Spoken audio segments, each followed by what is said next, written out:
What's up? Thank you for the tier 1 sub. That was super nice of you. What you up to? Here, there's some confetti for you.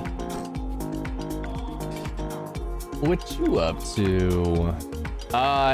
So I think I have my plans kind of situated for Chicago now. Thanks to Jessica Bear and New Jack. Big shout out to them for working, well, offering a carpool and roomie.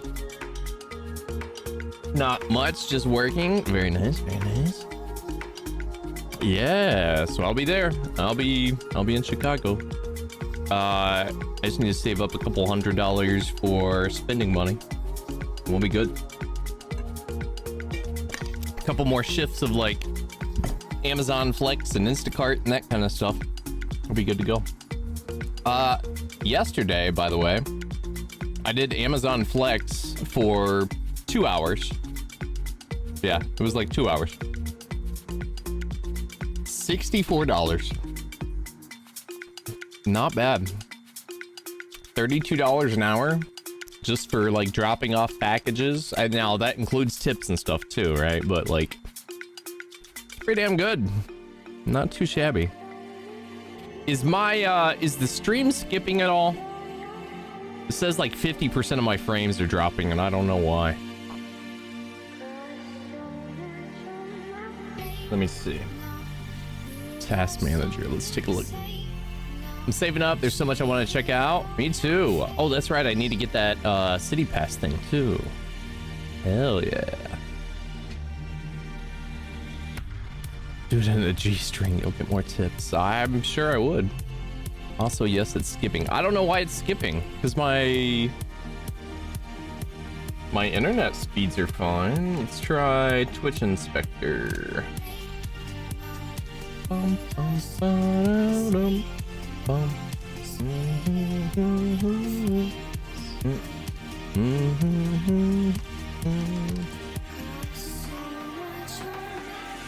It looks like it's steadying out now. Yeah, that was rough to start with. Holy shit. Let me show you what I'm looking at. Look at holy shit. Some rough internet going. Select an issue. Drops frames. Great lights delay. Visual glitches. video showing more unstable events. Keep scaling to go on. Yeah, we'll do that one.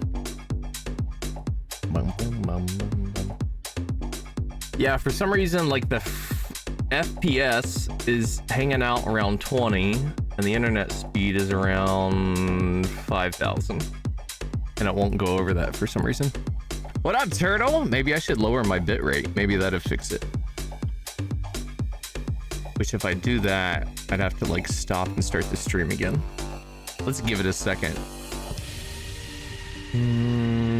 Let's see, video.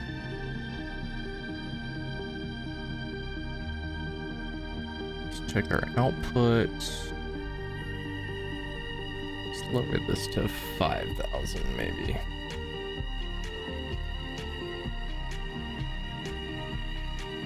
Let's see how that is. I lowered it to 5,000. Let's see if it balances out now. It's better. It's still like flashing and going crazy.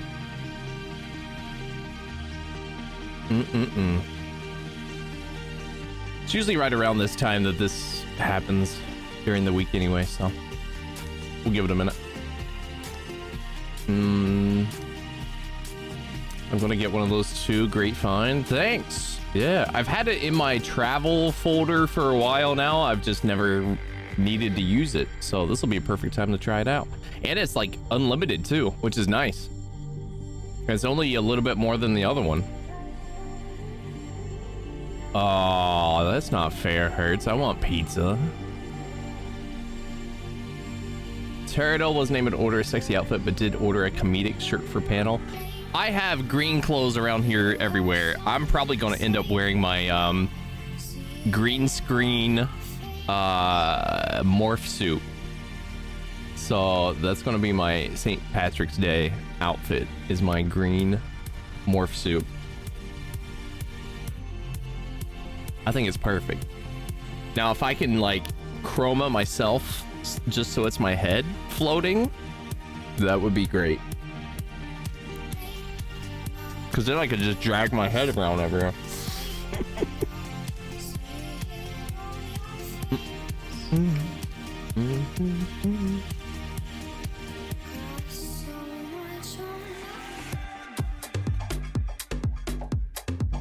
Actually, I should probably try that out sometime.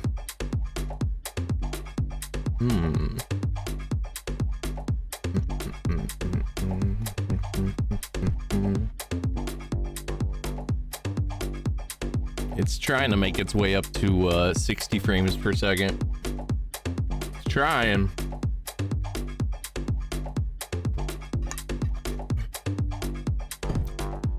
Anyone else having issues? Or is it just me today?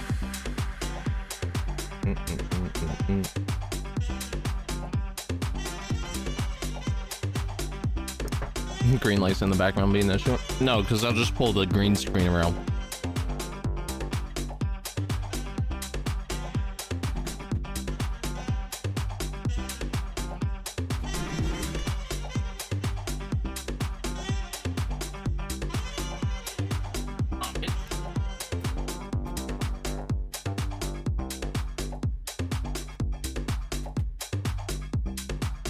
I don't use this very often, but the option is always there. I'd have to like drop my video down a little bit, but yeah. Boom. There you go. See, plenty of green. All kinds of green. So I was driving the struggle, but I am. I'm struggling. That thing was fighting me. Like stuck on something.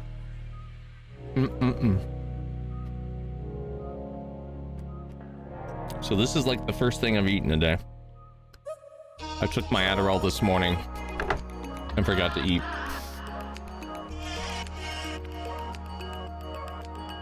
Kit Kat, don't come after me.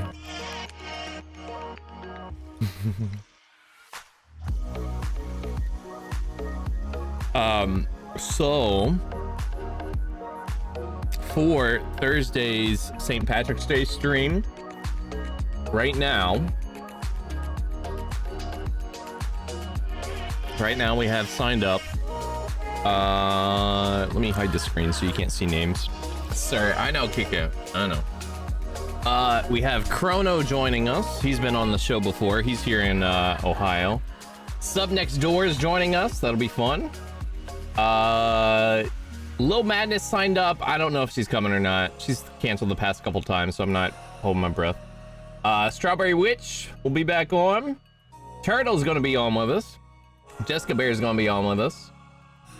Decay Dodo's gonna be on with us. Channel's gonna be on with us. Poot Loop's gonna be on with us. Jojo, myself, and whoever else wants to join us for that. That's Thursday. There's no crazy well, I mean, it is crazy topics, but like it's truth or drink. If you don't want to answer the question, just take a sip of your drink and call it a day. Like you just come on, you network, you make some friends, you hang out with friends you already have. It'll be a good time, especially if you don't have plans for St. Patrick's Day already. Like this is a perfect little St. Patrick's Day get together.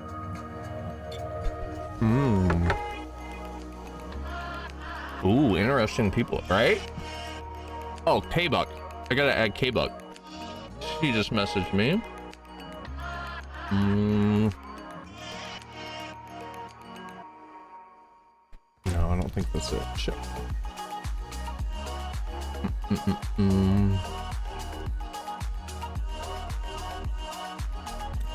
Bro, it's not what I clicked on at all. Copy the fucking link, you bitch. Thank you. Alright. By the way,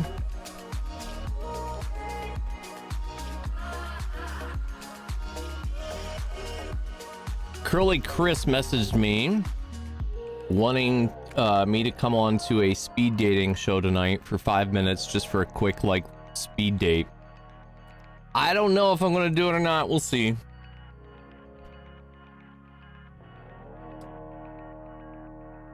Like, I don't know. It's the stupidest fucking thing I've ever heard.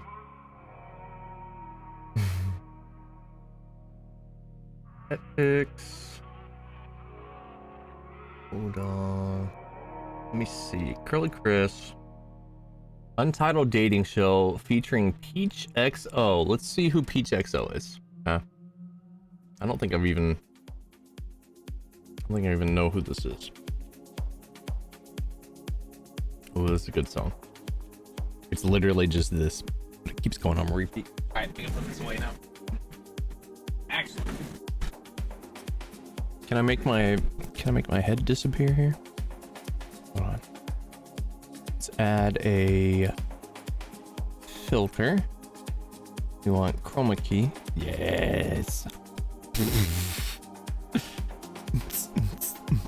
You like my black shirt now?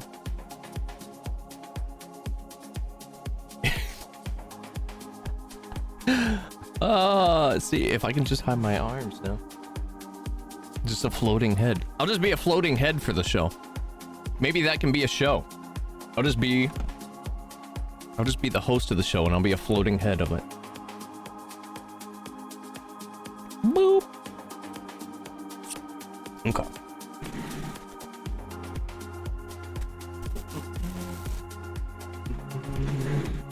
Okay. Why not? Exactly, why not? I don't have gaming. I might jump in and show off my blue hair. Oh, Thursday? Do it. Jump in and join us. I mean, anybody who wants to join us, you're more than welcome to join us. There's no like select cast for this. It's like whoever wants to drink and answer these questions on the stream and have some fun with everybody, by all means. Plus, I think Afterthoughts will be a lot of fun because a lot more people will join in afterwards too. So I'm sure the game will keep going for a little bit. All right, Peach XO. Who is Peach XO? Let's see. Oh my god. Oh, when did she post that? That was 7 hours ago. Bam. Does she have an Instagram? We gotta creep on her Instagram here. You have to do our research. if you interfere with the spontaneous process of going. We'll follow. Try to breathe, real hard. And you find How creepy if you painted, hold on. If you painted your face green, it was just a floating smile and eyeballs. That would be hilarious, honestly. That'd be funny as hell. Holy. You've got to be constantly trying. Let's see. To do what can happen healthily. I'm still waiting on my food. Let's go. Let's get a dance party going, chat. Turn up right now. So we're doing, she's doing speed dates tonight on Curly Chris's stream, just for fun. It's not serious, like, it's not like, oh my god, she found her new boyfriend off of Curly Chris's show.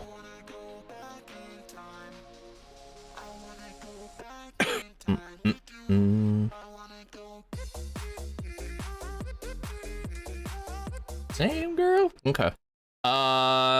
So we found her Twitter already. There's your TikTok. Man, I need to get back on TikTok. I've been taking a break from TikTok. It's actually been nice taking a break from TikTok. I used to get sucked into TikTok for hours every day. I can't do that. And let it happen. Because if you don't, She you'll cute. be all clutched up. You've got to be constantly trying. I don't know anything about her though. What can happen healthily only Bro. if you don't try. All right. But we have a I don't know. strange anxiety that if we don't interfere, I don't know if I want to do the speed date or not. Herschel Walker, skeptical of evolution. Why are there oh my god. Why do I go on the internet? Why? if we say you must survive, I am Herschel Walker, life is earned. skeptical of evolution. Why are there still apes? Thank Why? you for your patronage. Hylian, thank you for the 100 biddies. I appreciate you. How are you? Welcome in.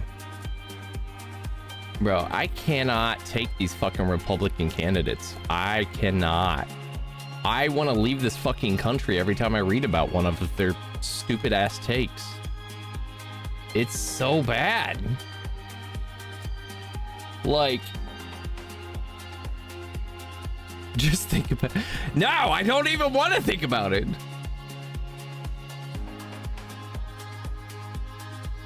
That's embarrassing. Like, that has to be... Could you imagine running for public office and that's your opinion? That's like, fuck, what was his name?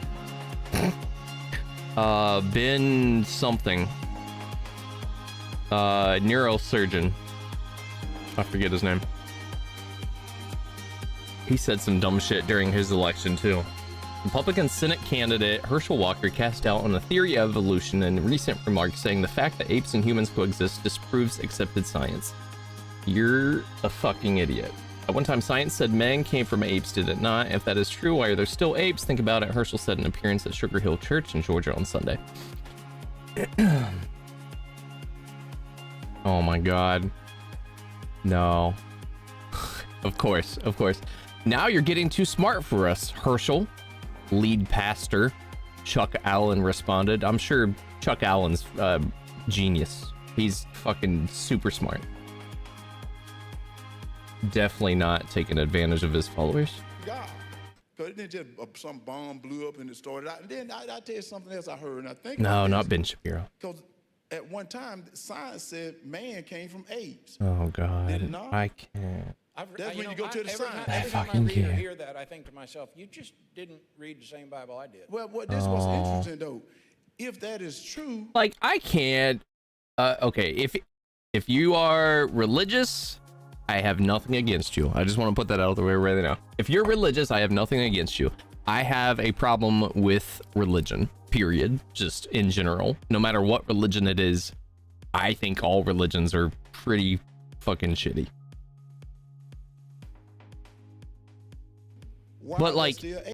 how can you base your life off of a fucking book? Base your entire existence on this planet off of a book and then try to say, like, evolution didn't happen because it wasn't in the Bible. Like, all this stuff didn't happen because it was in the Bible, or it's bad because it's not in the Bible. Like, these people, these people are the reason why we cannot progress as a fucking society. These moronic idiots that keep dragging us backwards. The thing about this, we have an evolution that is, we've gotten so intelligent that if that is true, why are there still apes? And then the conception of Because they're a completely separate species. Whatever species we evolved from, that species no longer exists because we are that species. We evolved to the point where that species, or like the previous iterations of our species, has died off. Like,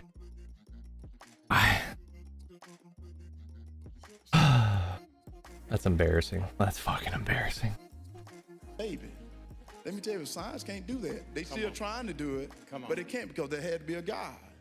So when God came and said, now, let me create this, and God created the earth, and he put Adam and Eve there and stuff, and then this what was so funny, this what makes it even better. I love that one. That's one of my favorites. God said that he'd get rid of all the sinners. Odin said he'd get rid of all the frost giants. I haven't seen any frost giants. Ever. Love it. Highly, it's very weird that people are as fast to defend Christianity as they are to denounce all cops as evil. Like, zoom out and see they're both tools. Hold on, wait. What do you mean by that? Even in that. So do I think all cops are bad? No. Do I think there are cops who will not say anything or just keep their head down for fear that they will lose their job or get, I don't know, have something done to them if they speak up? Yeah, I do. Do I think those people are good people for doing that? No, I fucking don't. I think they're horrible human beings. If you work for, especially a police department, responsible for policing all of the citizens in that city, town, whatever state, that's fucking horrible. Like, ungodly horrible. It needs to change. Christians and cops are both tools of evil who have good individuals within the system, but they're good people serving oppression of minorities. Yeah, true. Yeah, true.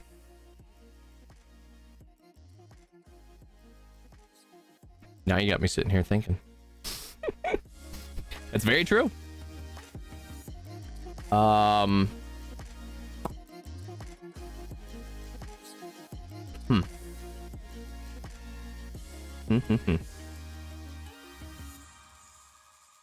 So this is off topic, right? But you made me think of something I was thinking about yesterday.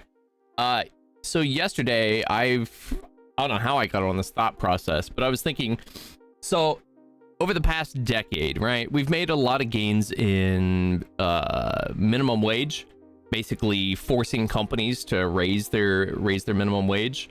The federal minimum wage hasn't really raised. The state minimum wages have raised a lot across the board, right? There's a couple states still holding out that refuse to do it. Definitely Republican-led states, but we've gained more income, right, over the past like decade.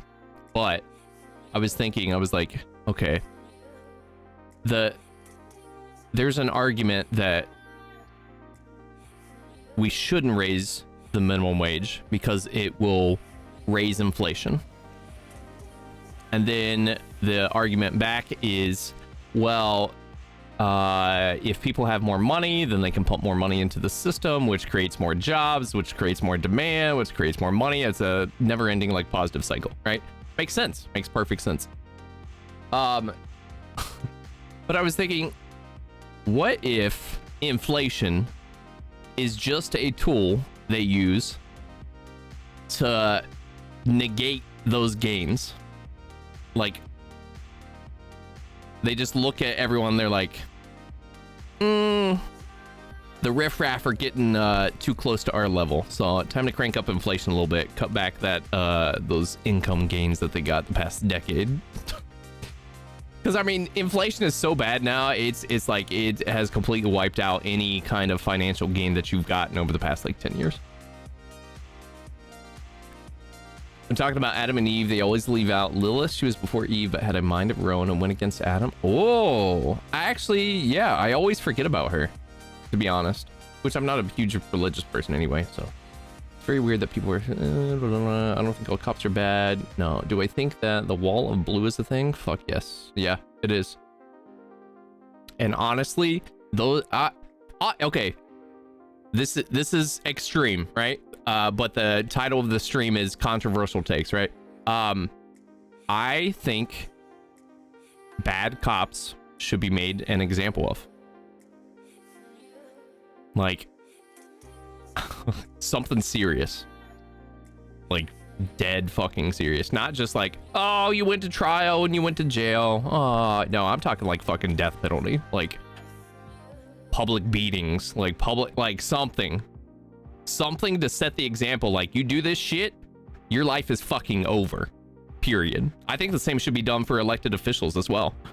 You do some shady ass shit, your life is fucking over, period. But it would take some crazy some crazy shit for that to happen. It's weird. Hold on. Allie, evolution doesn't mean replace. There are 900 different finches, but they evolved to fit. Yeah, that's very true. They've evolved to fit in their environments, but the other still exists. I have good points. Everyone ignore those. I'm acknowledging you, Allie. It's weird how as white people, we can admit white people have a very bad history, yet Christians, which people opt into being a part of, can't even hear criticisms about. Oh, dude, I have literally had, I've never once in my entire life, I'm 36 years old, never once in my entire life had someone, like a friend, be like, hey, I never want to talk to you again, never want to be around you again, never want to interact with you again, nothing, right? I started, like, this was when I started talking about religion. This was like probably 2 years ago, right? I was friends with benefits with somebody, and I didn't know it. I didn't even like talk about this to her. It was just on stream, on like social media. She was like, you hate Christians, and I'm a Christian, and I don't want to be associated with you. Like, damn, for real? Kevlar, thank you for the tier 2 sub, dude. Moly. I appreciate you. How are you, man? Long time no see. What up? What up, sassy? Everything's very green. Yep. St. Patrick's Day. What up? Can't even hear criticism about Christianity without calling you edgy. Yeah, so that's one of my problems with religions, is that they have built into them, literally built into them, if you question the religion, you're not a true believer, right? You're basically ostracized, right? And the religions tell their followers, do not fucking interact with these people. Do not talk to them. Do not be around them. They are sinners. They're horrible. Blah, blah, blah. It's like that. That's why you see, what is it? Amish, I know, do it. I think Jehovah's Witnesses might do it. Maybe Mormons. But like, if let's say you have a family and everybody believes in Christianity, right? And then you have one kid that's like, nah, that's not for me. I'm gonna go live my own life. They're like, okay, you don't have contact with your family anymore. Bye. You're like shunned. You're excommunicated from the family. It's like, what the fuck? That is horrible. That is beyond fucked up. And built into most religions is they want to keep you in that one mindset, in that one perspective. Anything that gets you to think outside that perspective or view things from other people's perspectives, they fucking hate. if you notice anything that does that, so Harry Potter, Lord of the Rings, critical race theory, fucking anything that would maybe get you to view things from a different perspective, they're like, nope, evil, sinner, horrible. But like, she's friends with Dunfizz, she's a bad Christian. True, that's very true, Allie. Boom. What up, Boogs? That's very true. I didn't even think about that. Like, you didn't mind me hating Christians when you were screaming my name on my couch.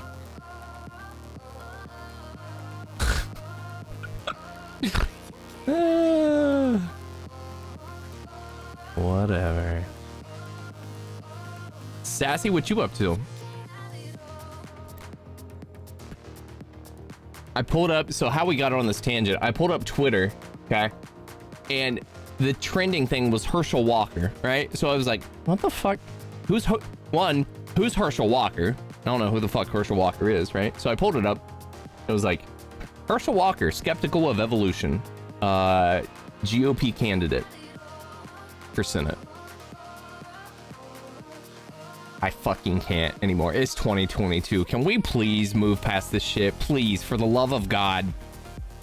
For the love of the non-existent imaginary baby Jesus, can we please move past the shit of like, oh, evolution's not real. Oh, a clump of cells is a baby. Oh, that's a full-born fetus. It needs rights, more rights than the mother carrying it that it's attached to. It needs to survive.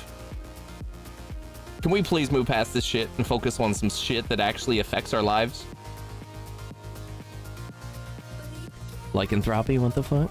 So many are going against their original teachings. The whole love thy neighbor is thrown out the window constantly. Yep, absolutely. I'm fine with people having beliefs in religion, but when you make decisions for other people and it's held so high in society, no thanks. Exactly. I think the further we go along, the more years that pass, the more people that religion and Christianity and stuff continues to lose here in the United States, because it's like a majority of people now in the United States are non-religious. Like they're what's it called? Secular? Yeah. So a majority of people in the United States now are secular, which is good. That's a good thing, right? And I've been doing, so at work we have like a anti-racism book club and discussion group and all kinds of stuff, and we've been doing like podcasts and books and videos and all kinds of stuff, learning and discussing.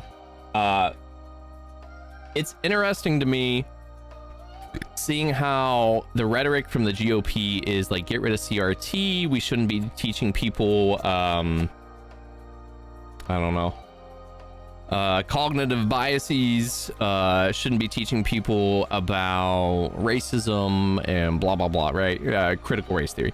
But all these corporations, including my work, are like, nah, we're gonna continue doing that.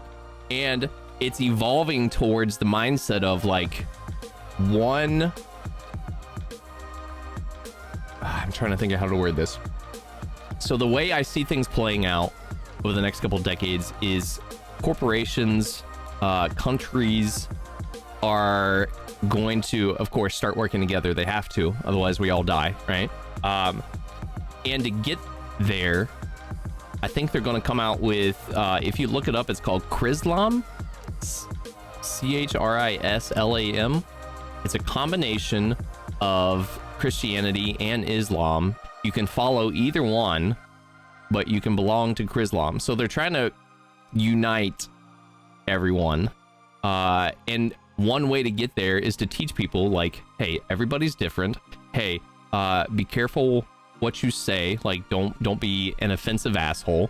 And that's like, it's continuing to evolve down that path where I feel like someday we'll get to the point, if this continues, right? If we're not drugged back to the fucking 1920s by these dumbasses, it'll get to a point where enough of the believers of the old ways will die off, right? And people will start being able to like coexist without fighting all the time. Imagine if they spread that mindset to like all the countries around the world, all the corporations around the world, right? our society as a whole would be so much better because of it. What up, Joe Werewolf? Wouldn't be much of a change anyways, since so many of them have the same or similar beliefs. They all just have different titles. Exactly! Kit Kat, that's always been my argument. It's like most of the major religions have basically the same exact story, but they all tell their followers, nah, the other religions are a fucking liar. You need to hate them and kill them and stay away from them. They're all gonna die and burn in hell. But you all, because you were born into this and you're surrounded by it, so you think it's normal and it's the truth, you're going to heaven.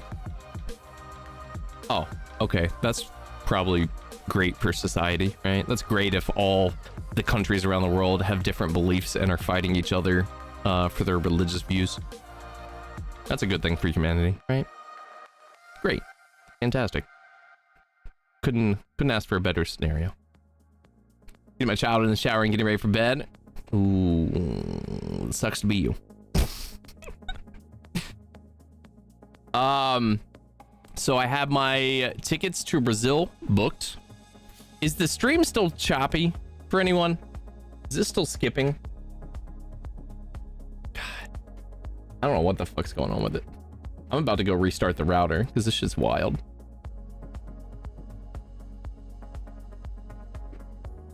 It's been good for me at least? Okay. I mean, it's telling me on my end, it's fluctuating between like, hey, it's good. Oh, it's bad. Hey, it's good. Oh, it's bad. You like her? I mean, yeah,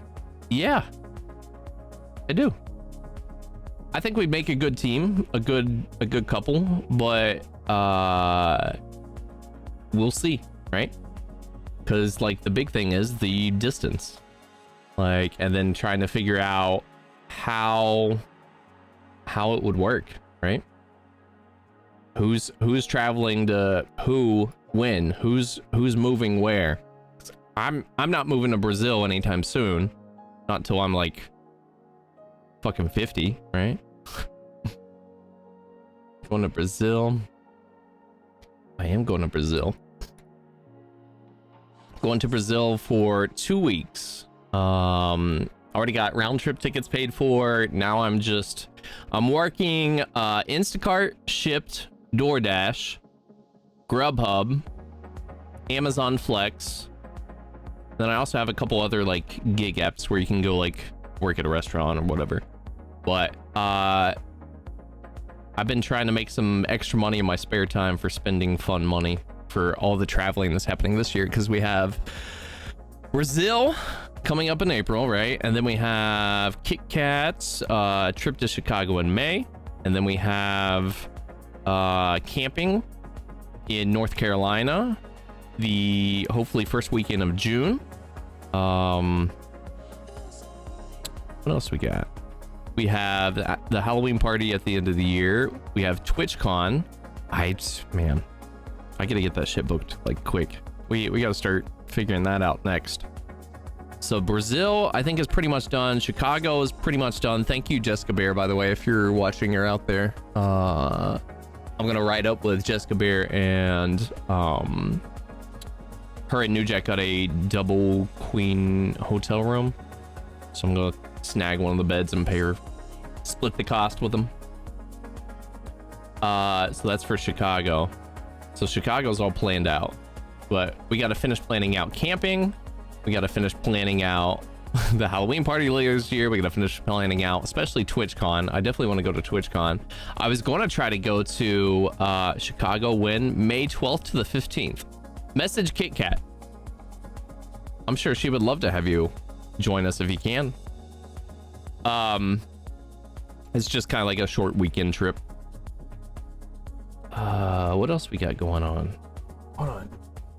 I thought I wrote this down somewhere. I think it's in my notebook upstairs. Let's see. Plan meetups. We have Arnold Expo. That's already done and over with. Y'all suck. Nobody wanted to go with me. It was me and Larissa the first day, and just me by myself next 2 days. Going and gathering all the free shit. Oh, there was something happening in July. What was it? Boogs was talking about going to no, not Mardi Gras. Where the fuck was it? I'm having a brain fart.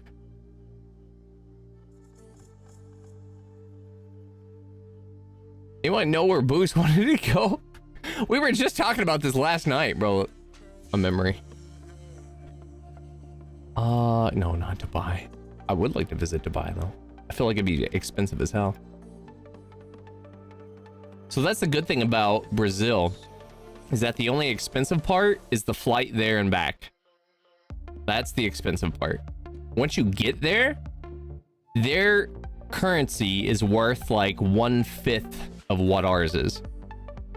So once I get there, everything is going to be very cheap. Like to take a Uber for like 30 minutes, right? Here in America, it's like $30, $40, $50, right? There it's like maybe 10. Maybe. It's like, oh shit. So if I can save up like a good grand or two, I'll be set. I have 4 weeks to save up as much money as I can.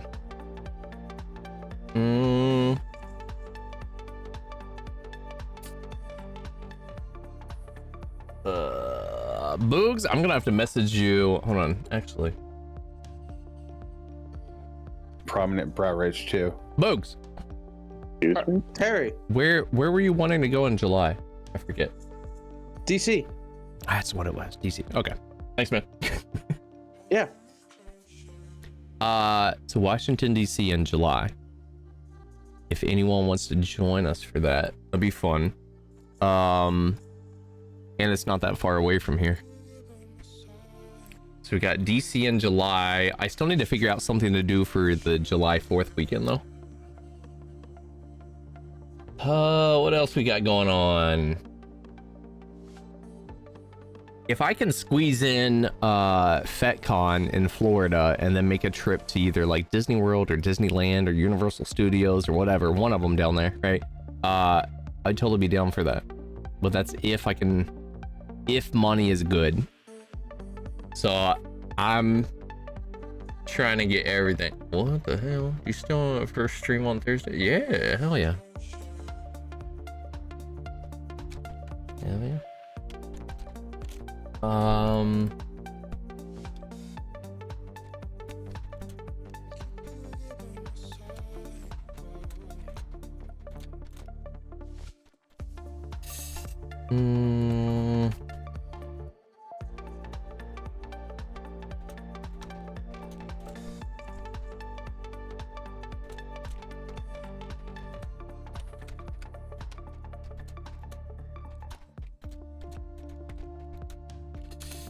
Usual.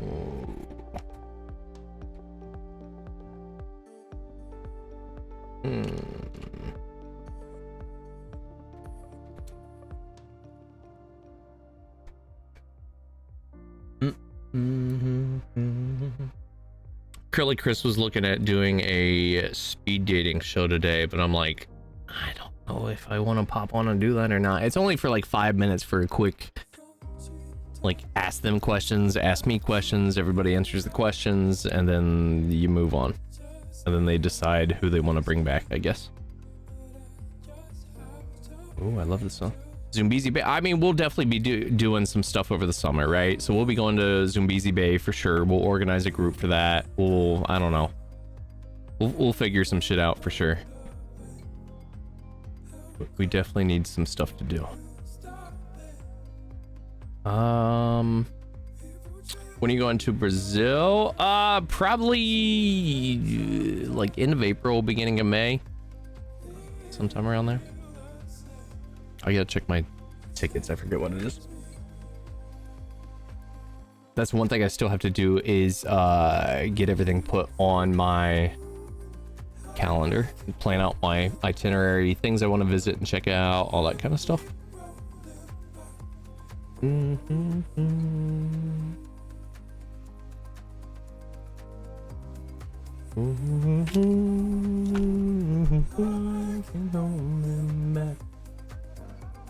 I keep holding back. Actually, I forgot I cancel this shift real quick. I just bought Carter and I season passes for Zimby. Oh, did you? Nice. How much were those? And does that include the fast pass or no? Forfeit this time. Yes, we're gonna forfeit this time.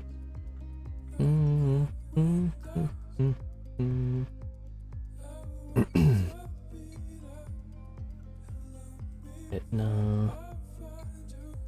If you all haven't heard of Amazon Flex, if they have it in your area, try it out. It's they don't have any referrals or anything, but yesterday I was delivering Amazon Fresh grocery stuff. Worked for 2 hours, right? Amazon Flex, yep. I worked for 2 hours. You literally just go to the facility where it tells you to go.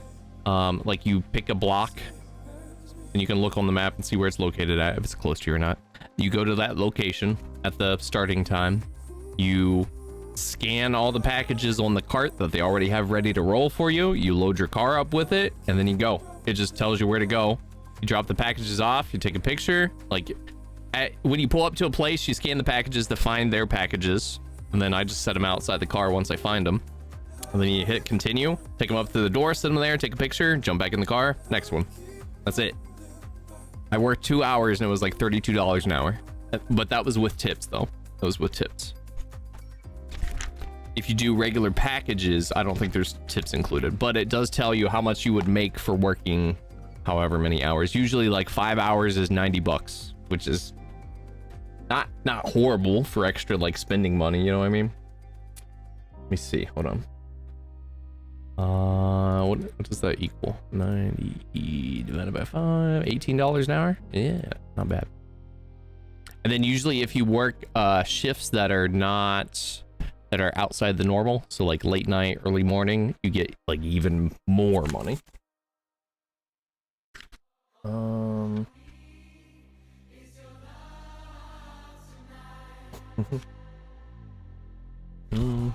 Oop, actually, Thursday.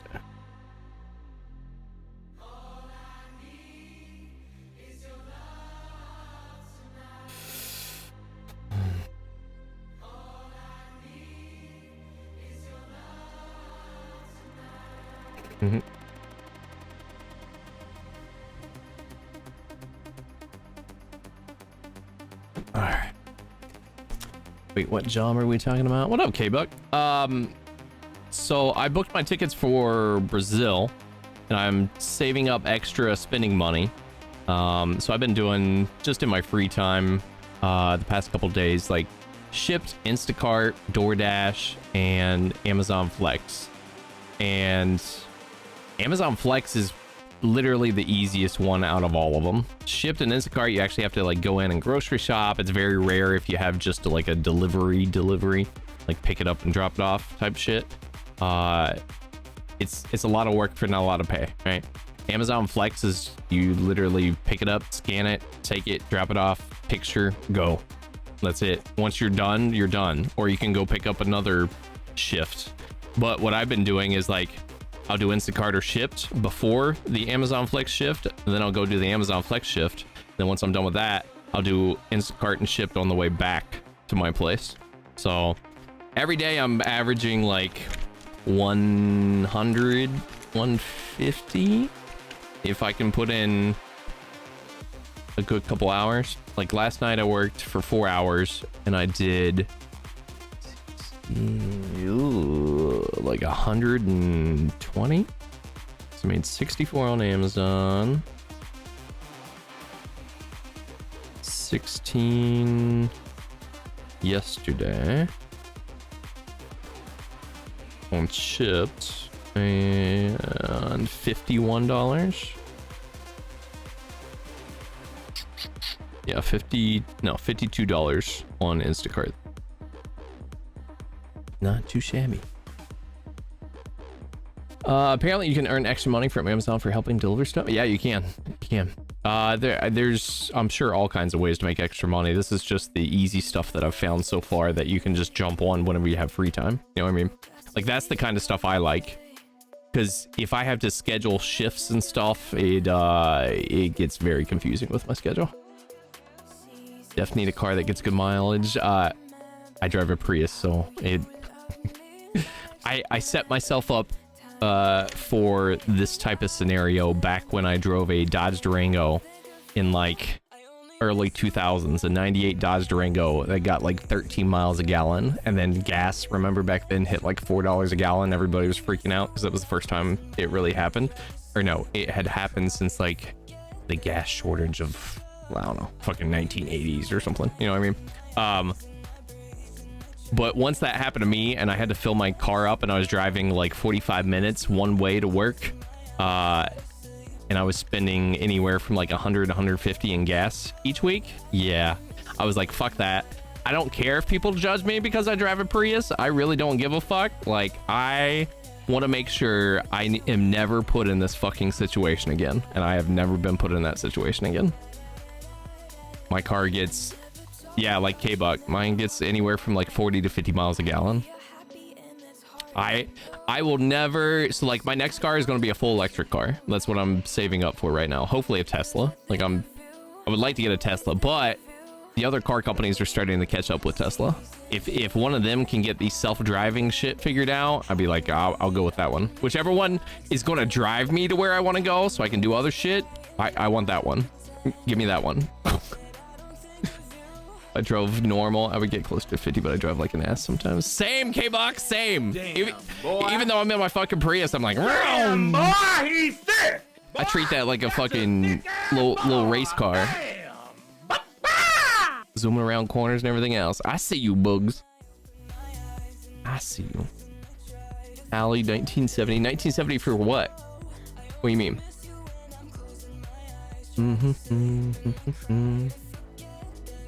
Have you come up with my sound yet? No, I haven't.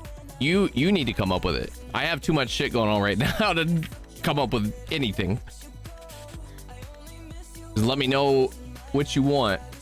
I still have Hertz to do too. I got you and Hertz to do, and then I have a couple other sound commands I need to add as well. We could work on those right now. I have no problem working on those right now. I don't know what I want. I don't know. 1970 was the gas shortage. Oh, okay. Lead foot problems. No joke. No joke. That's why I use Waze as my map. If you don't use it, always surprises me when I come across people that don't use Waze as their GPS. What is going on with my fucking internet? Look at that shit. Look at that. That is horrible. Is that Twitch? Like, what is going on? Is that my router? Like, what the fuck? I'm about to reboot everything after stream here. Hopefully it's decent enough that you all can understand what I'm saying.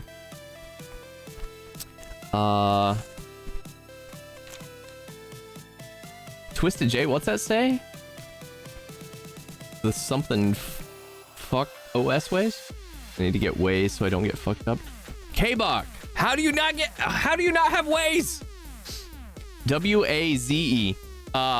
It's powered by Google Maps, so it's just like using Google Maps, but it's all user generated information. So the map will tell you, hey, there's a car on the side of the road ahead, keep an eye out for it. Hey, there's a police officer ahead, keep an eye out for it. That type of shit, right? It's all generated from people that drive by those and are like, oh, there's a cop, better let everybody else know. Oh, there's a car on the road, better let them know. Oh, this road is closed, better let everybody know. So you submit like what is going on around you, which helps everybody else out that's using the app. It has saved me. It's saved my ass so many times. Man, W-A-Z-E. You gotta download it and use it. It will save your ass. Doesn't regular Google Map also have that? If they do, it's never showed me cops on the map. It's never told me about cops on the map or anything like that. It'll tell you like where, I don't know, roads are closed or shit. What up, Big Mike? Welcome in, first time viewer. welcome to the Positive Thought community. Sex positive gaming community.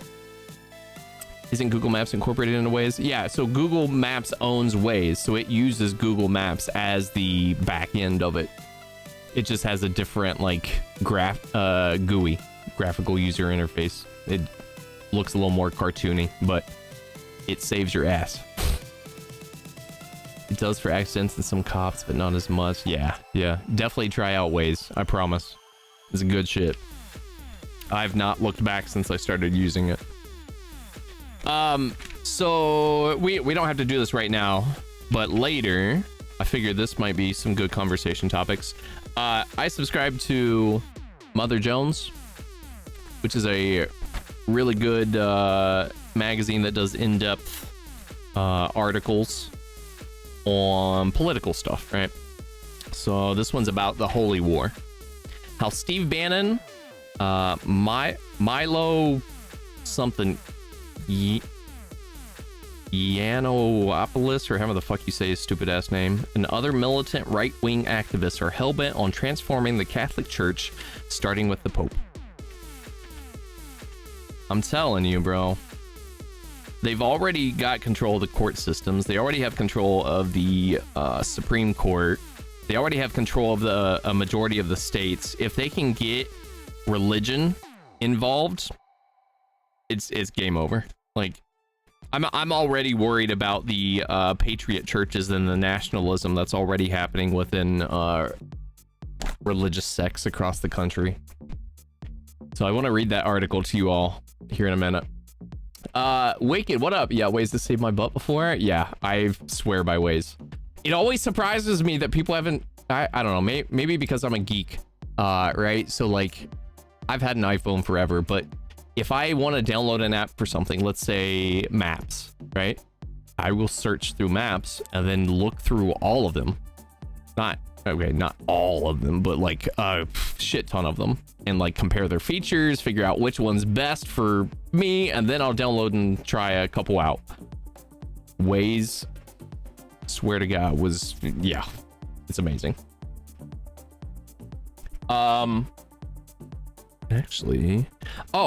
Actually, you know what else I've been doing here recently? I've been setting up my focus. So on iPhone, you can hit like, it's not going to focus, is it? Don't show naked pictures, please. Please don't show naked pictures. Come on, phone, cooperate. Focus, you stupid slut.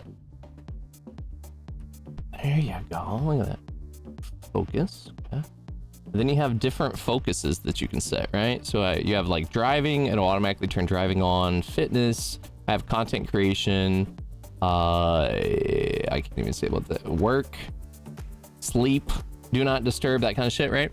I went through and actually spent some time working on those so that my distractions are very limited. So like, let's say when I turn on focus mode for work, it only shows me my work apps, hides all the social media apps, anything that would be like normally distracting for me. It gets rid of it until I turn that focus mode off, and then it goes back to normal again. You know what I mean? So I've been going through setting that up, and that has actually helped me a shit ton with my productivity. Right now, I've only figured out how to show certain pages that you have set up. So each one of these are pages, right? I've only figured out how to set up certain pages that I want to see. So I'll just drag a folder or app onto the correct page that I want to show for that focus mode. But I know there's a way, probably combining it with screen time, that I can like completely eliminate all my other like distracting apps and shit. We're getting there. I've cut way back on my like TikTok time, scrolling through Instagram, Twitter, all that kind of shit. It's helped me a ton be able to spend more time on work and fitness and social media and hanging out with friends and family and all kinds of stuff. It's been a project, but one that's definitely worth it. I'm also practicing Portuguese for the trip to Brazil.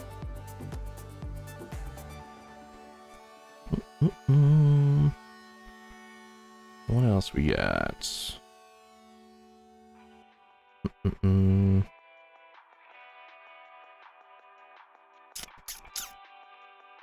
I think that's it right now on my phone. There it is. There's what? What do you mean?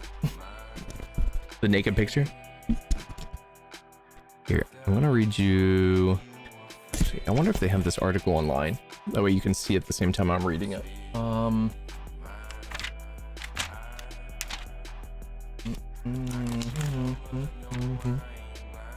Mother Jones, Holy War.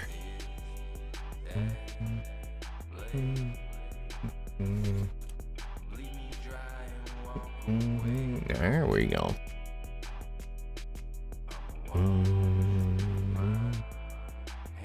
Yeah, perfect. We just gotta zoom in so y'all can see it. All right. Bannon, Milo, and other right-wing activists are hellbent on transforming the Catholic Church, starting with the Pope. At around the 5th hour of November's Enough is Enough prayer rally, hosted by the Catholic right media outlet Church Militant, event MC and fallen alt-right star Milo bounded on stage to reveal a dramatic wardrobe change. Gone were the rock star white suit and purple shoes he'd been wearing since the morning, replaced by a black shirt, black suit, and heavy crucifix, which gleamed from the jumbotrons all the way to the back of Baltimore's Pier 6 Pavilion, where the concert venue jutted into the city harbor. The bleached blonde tips of his floppy hair, fashy shorts on the sides, and Donald Trump comb-over long on top had been shorn in a final makeover after his year of ostentatious renunciation. At the podium, Bitchface assumed an air of exaggerated modesty. The path to salvation is a series of baby steps, he told a crowd of some 1,500 predominantly white, mostly middle-aged rally-goers. I'm glad I got to share one of them with you today. Whooping and whistling, the audience rose in a standing ovation, and throughout the day, as Bitchface interspersed homophobic slurs like calling the Catholic bishops meeting next door sodomites and COVID mask fag muzzles, with banter about Versace loafers and demands for more flattering stage lighting, the crowd roared with laughter, all of them in on the joke. There were, as they say, layers to this assemblage of some of the noisiest partisans in the ongoing civil war within the American Catholic Church. On one level, Bitchface was making the most of his fall from public grace. 2015, the right-wing gay British provocateur gained notoriety as one of the chief devotees of the then-fledgling alt-right, using billionaire Republican donor Robert Mercer's money, and Steve Bannon's Breitbart news platform to recast the white nationalist movement as edgy rebellion. Book deals, magazine profiles, and speaking gigs rolled in until comments he'd made minimizing child sex abuse, defending sexual encounters between adolescents and adults as enriching rather than... Oh, God. That's fucking disgusting. Why would you ever let him talk anything, then? That is... Wow. Wow. That proved too much even for Milo fans who'd reveled in his offensiveness. In 2017, he was drummed out of the ascendant far right. I don't understand people. So I literally, this doesn't make sense to me. I don't understand people who thrive off of being just offensive, rude, horrible human beings. And then, of course, they gain those kind of followers that support that type of shit. There's people out there that like love that type of content. Oh, wait. Somebody else reading it aloud. Oh, well. Over the next several years, he cast about for a new home. In 2018, he published a book, Diabolical, How Pope Francis Has Betrayed Clerical Abuse Victims Like Me and Why He Has to Go. That tied his defense of the remarks he'd made, that he'd been glibly processing his own childhood sexual abuse, to the broader crisis in the Catholic Church. Soon, he was welcomed by right-wing Catholic news outlets like Church Militant and LifeSite News, and a popular Catholic apologetics YouTube show hosted by Firebrand and now anti-vaccine activist Patrick Coffin, which together represent some of the most vitriolic critics of the Pope online. In early 2021, Bitchface completed the journey, announcing to LifeSite News that returning to a traditionalist form of Catholicism had helped him become ex-gay. Bullshit. And he now planned to build a Catholic-based conversion therapy clinic in Florida to be called the Milo Center.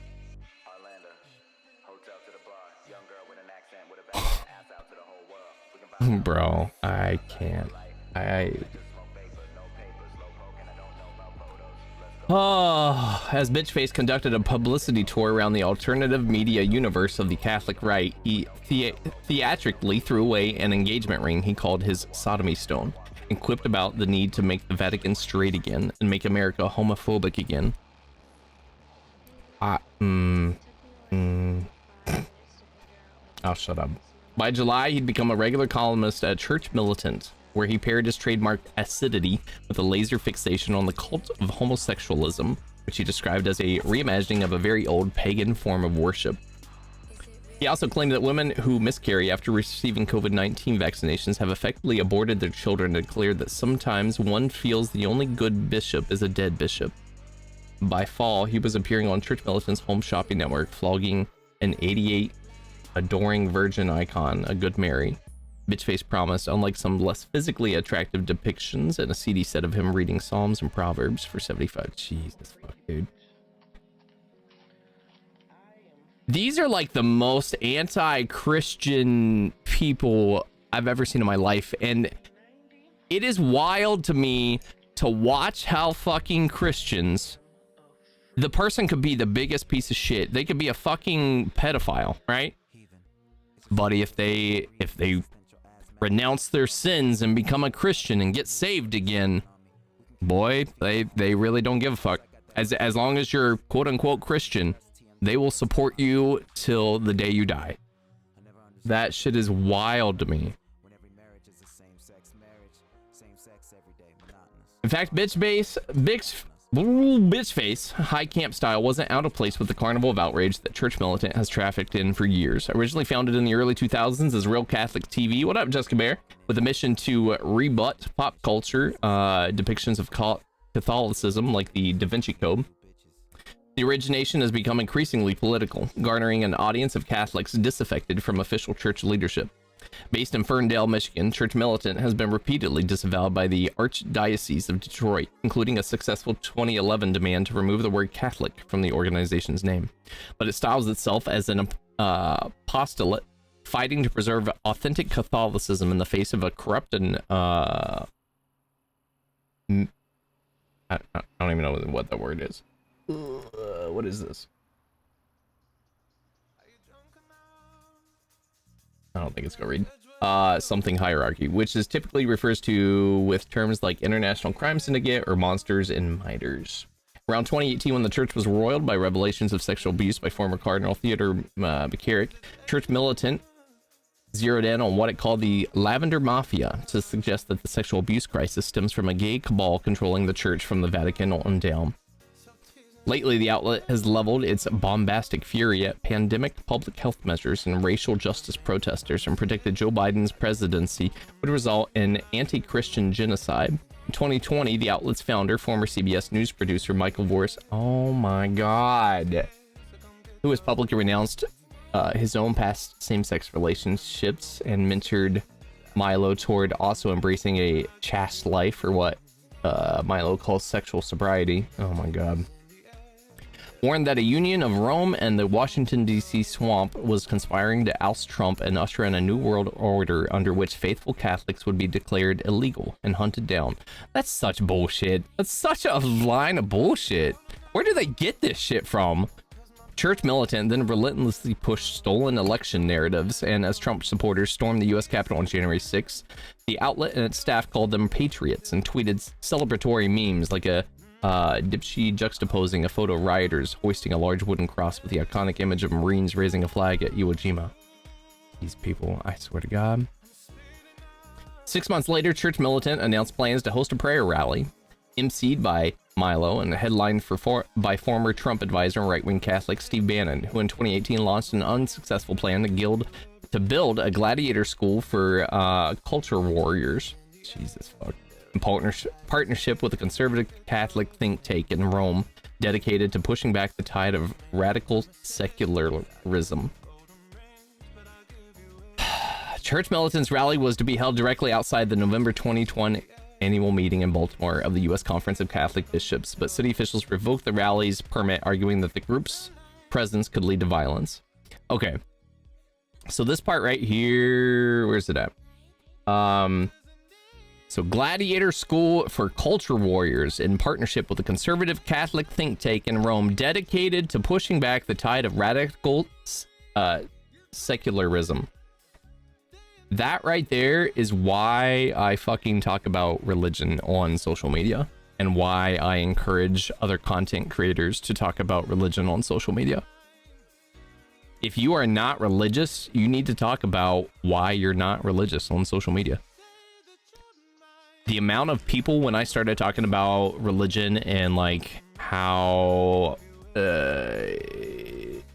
I view religion and stuff, and the amount of people that reached out and was like, oh, me too, yeah, oh my god, I'm so glad there's like someone talking about this stuff. There's not enough people talking about it, because it's very taboo to talk about religion.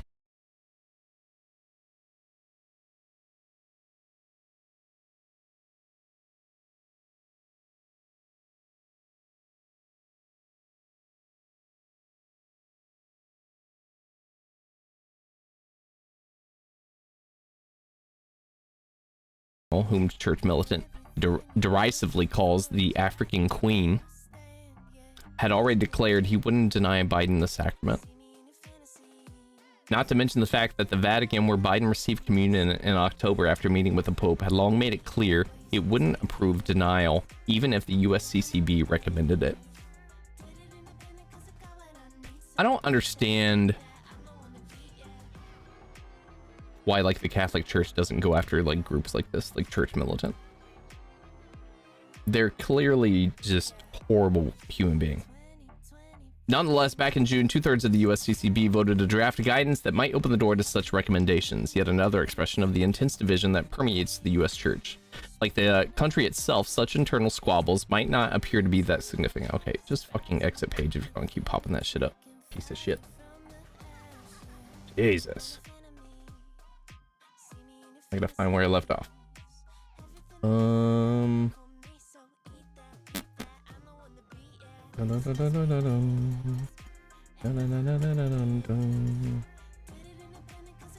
There we go.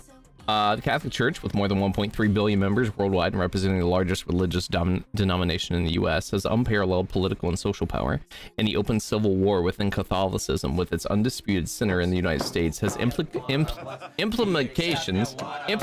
there you go, for everything from racism to climate change. Shy Godness, thank you for the follow. Welcome to the Positive Thought community. By thine love I appear. Welcome in.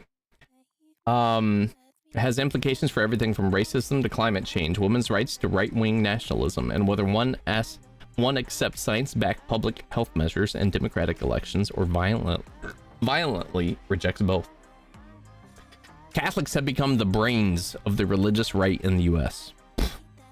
Long overlooked reality is starting to become clear. The ideological center of the Christian right, and thus the broader American right, springs at least as much from traditionalist Catholicism as from evangelicals, who have commanded most of the public attention since the Reagan era.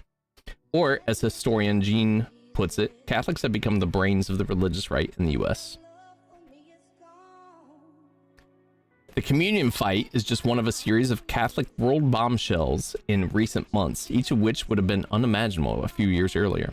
Last March, East Texas Bishop Joseph Strickland, a right-wing celebrity for his pro-Trump and anti-vaccine views, of course, helped promote a plan to build a $22 million, 575-acre separatist compound for Catholics who view themselves as besieged, as a besieged remnant of the church who must preserve the faith for future generations. Jesus.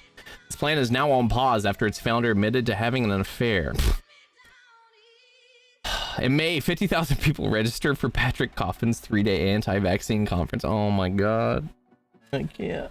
which featured a bishop who suggested God will protect Catholics who refuse the COVID vaccine. Oh, God. What? You're killing your own followers, you fucking idiots. It also included a priest warning that accepting vaccines, which he and many other right-wing Christians see as abortion tainted for their distant connection to a decades-old fetal stem cell line, would represent the first step toward replacing Christianity with Dianic witchcraft. Oh my God. Dianic witchcraft. In July, a Wisconsin priest, James Altman, famous for declaring that Catholics who vote Democratic will go to hell, calling liberals vermin, warning parishioners to avoid vaccinations, and claiming that January 6th was a false flag operation, was finally removed from his church and subjected to a formal review. If you ever hear about a church near you doing this kind of shit, please report them. Like, please report them to the Freedom of Religion Foundation. There's a couple different ones. Like, Google it. Get those motherfuckers out of our system. Why are we reading this? Because we're talking about controversial topics today, and I wanted to read this, so we're reading it. Altman's subsequent media blitz netted him a speaking slot at the Conservative Political Action Conference and more than $700,000 in donations, a chunk of which he promised to pass on to Church Militant and LifeSite News. Conservative Catholics launched 2 new coalitions for canceled and persecuted priests. Voris also assembled what he claimed were dozens of anonymous priests, unknown even to each other, into a group he called the New Catacombs, which could issue statements of dissent, ultimately fomenting a revolution in the church by having so many clerics denounce the evil in the hierarchy that the bishops couldn't fire them all at once. A retired Archbishop Carlo the Vatican's former ambassador to the United States, who went into self-imposed exile after calling for Pope Francis's resignation in 2018, wrote an open letter suggesting that Catholics should pray for the Holy Father's death. Wow.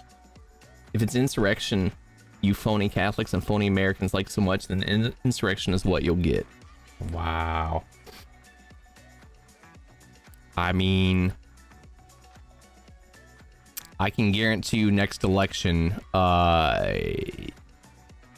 it's not going to be pretty. Taken together, it's enough to prompt numerous U.S. Catholics to say they no longer recognize their religion, or as conservative writer Jonathan last noted in the Bulwark last spring, it's pretty safe to say that the cultural war has broken the Catholic Church in America. Phantom, thank you for the follow. Welcome in.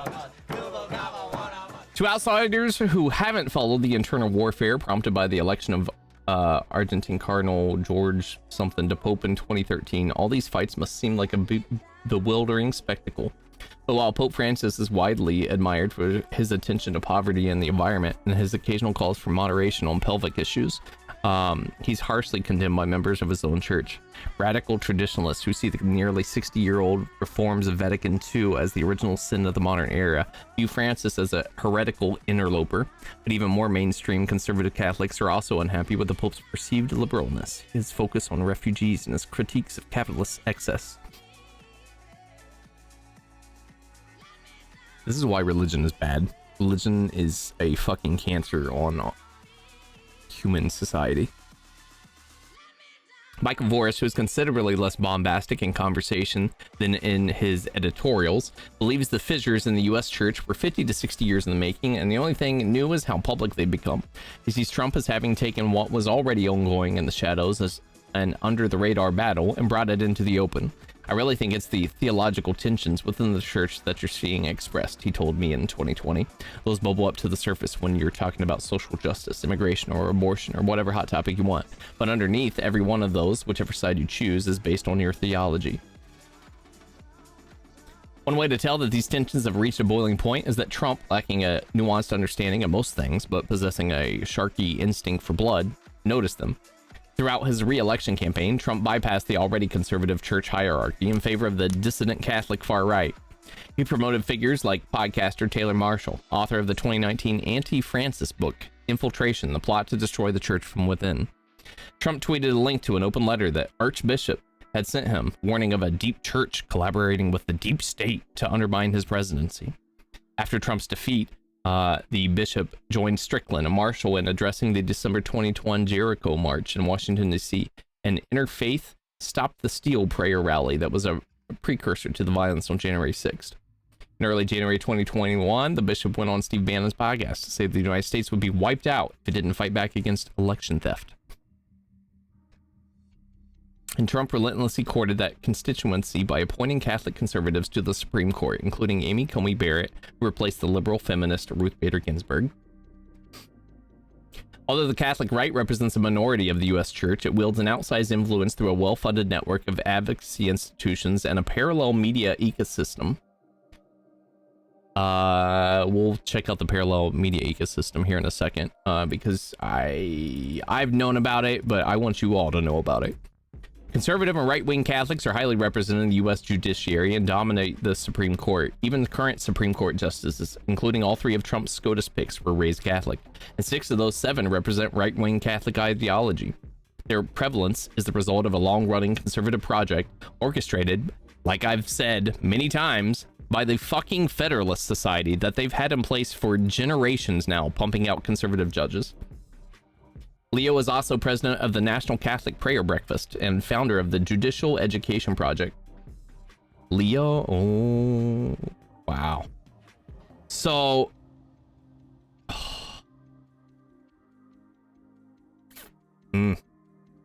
go watch, if you have Netflix, go watch the documentary The Family on there. It will blow your mind. This dude, I feel like, is involved with that. Funds a variety of right-wing advocacy organizations. A recent series of investigative articles, journalist Christopher White at the liberal National Catholic Reporter detailed how right-wing Catholic donors have turbocharged conservative think tanks and academic programs, such as the Catholic University of America Business School, named for its lead patron, the elite state attorney and hotelier Tim Bush, and funnel millions of dollars into election efforts like a voter suppression initiative funded by Catholic-aligned anti-abortion organizations. Surprise, surprise. In turn, as Brian Fraga reported as NCR this January, conservative Catholic groups and institutions have received millions from the Dark Money Donors Trust Network, which funded both white nationalist organizations and right-wing political groups that helped organize the protests of January 6th. Fringe but high-traffic media outfits like Church Militant and more mainstream ones like cable giant Eternal World Television Network, EWTN, the world's largest religious media network, with a claimed viewership of 380 million households across more than 150 countries, thrive in the Catholic media landscape, as with their secular counterparts like Fox News, which regularly borrows EWTN's star anchor, Raymond Arroyo, as a co-host for The Laura Ingraham Show. Stories born on the fringe have a tendency to creep into the center of the Catholic media universe, commanding audiences far larger than those of the original outlets. The English-speaking Catholic media is dominated by a few very powerful outfits, and many of them have been very opposed to the Pope in overt, blatant ways. Christopher Lamb, author of the 2020 papal biography, The Outsider, tells me EWTN has given uncritical platforms to figures like Bannon, who is called the Pope a Marxist Jesuit that's in bed with the Chinese Communist Party, and accused him of enabling cultural Marxism to infiltrate the church. Cardinal Raymond Burke, one of the Pope's most outspoken critics within church hierarchy in 2019, had even live broadcasted a priest's anti-Francis homily. Jesus. In September, shortly after undergoing surgery, Francis publicly said he was still alive, even though some people wanted me to die, and referred to EWTN, saying there is, for example, a large Catholic television channel that has no hesitation in continually speaking ill of the Pope. That relentlessly critical portrayal of the Pope doesn't represent the majority of U.S. Catholics, 82% of whom, according to a Pew Research poll, have favorable impressions of Francis. But the negative reporting takes its toll, says Mike Lewis, founder of the moderate Catholic website Where Peter Is, which tracks and rebukes the Catholic right. Unlike evangelicals who can start their own churches, the Catholic Church is restrained to some degree by the hierarchy, which is restrained in theory by the Pope. The only problem is there's an increasing number of Catholics in this alt-right movement who defer in absolutely no way to the hierarchy, or who, rather than their local bishop, look to Vigano Burke, I think is how you say it, and Strickland as their leaders. Because of social media and outlets like EWTN and LifeSite News, Lewis said they get a disproportionate amount of attention compared to their actual authority on the subjects. Problem is that the extreme right wing is an expression of something that is not just crazy people, but is visible also in the official clerical culture of the U.S. Catholic Church. Problem is that the extreme right wing Catholic Church, says Massimo, a church historian at Villanova University. There are bishops whose language is more diplomatic, but they express the same contempt for Francis, the same fascination for the neo-nationalist project. Add to this dynamic the intellectuals blowing on this fire, he says, because they think the liberal cosmopolitan international order must be burned down. That's their very dangerous plan, and sadly, liberal Catholics have no plan. This is the problem with a lot of like liberal ideologies and stuff with like people who vote Democrat. I feel like Republicans always play the long game. So they've had these plans that they've been working on in place for decades now. Slowly chipping away at abortion and separation of church and state, and chipping away at women's rights and chipping away at LGBT rights, right? Like we take 2 steps forward and then they drag us back. And then we take 2 steps forward and then they drag us back again. I just want to like split America and put all the fucktards in Texas. At the Enough is Enough rally in Baltimore, all of these tensions were on prominent display. The bishops' meeting at the Baltimore Waterfront Marriott were taunted by church militants, rally-goers stationed a few hundred feet away and chanting, "Shame on you, repent or resign," and lock them up. On its face, the rally focused on church militants' suspicion, which proved to be correct, that bishops would not move to deny Biden communion. But the complaints from those who attended were much broader, seen in protest signs reading "COVID-19 vaccines are made from aborted babies," "Enough is enough, stop the homo heresy." Near the back of the pavilion, a New Jersey man was elaborately costumed as a wolf in priest's clothing, a large cardboard milestone around his shaggy wolf neck. Millstone. Although Bannon didn't appear, he'd been arrested the day before in conjunction with the House January 6th investigation. Good. Hopefully his ass goes to jail. Hopefully he gets put on fucking death row. A development that one attendee who wore a Star of David button reading "vaccine passport," attributed to USCCB machinations. A cast of other Catholic right descendants were paraded before the crowd. James Altman was part of a panel of persecuted priests who claimed they'd been sidelined for speaking out against liberal bishops. Patrick Coffin also made an appearance, speaking by remote feed because he refused to wear a mask on any plane that might take him to Baltimore. Of course, fucking idiot. Radio evangelist, the bishops were in league with Luciferians who want to control and depopulate the earth. Jesus. Former Newsmax host Michelle Malkin, fresh from her appearance at a white nationalist conference, oh my god, run by the group American Renaissance, argued that USCCB advocacy on behalf of immigrants amounted to an open borders agenda intended to destroy the historical American nation. Okay. In the audience, rally-goers expressed their own grievances. A Detroit man said he was there to pressure bishops to ensure that people who support abortion, gay marriage, and socialism don't receive communion.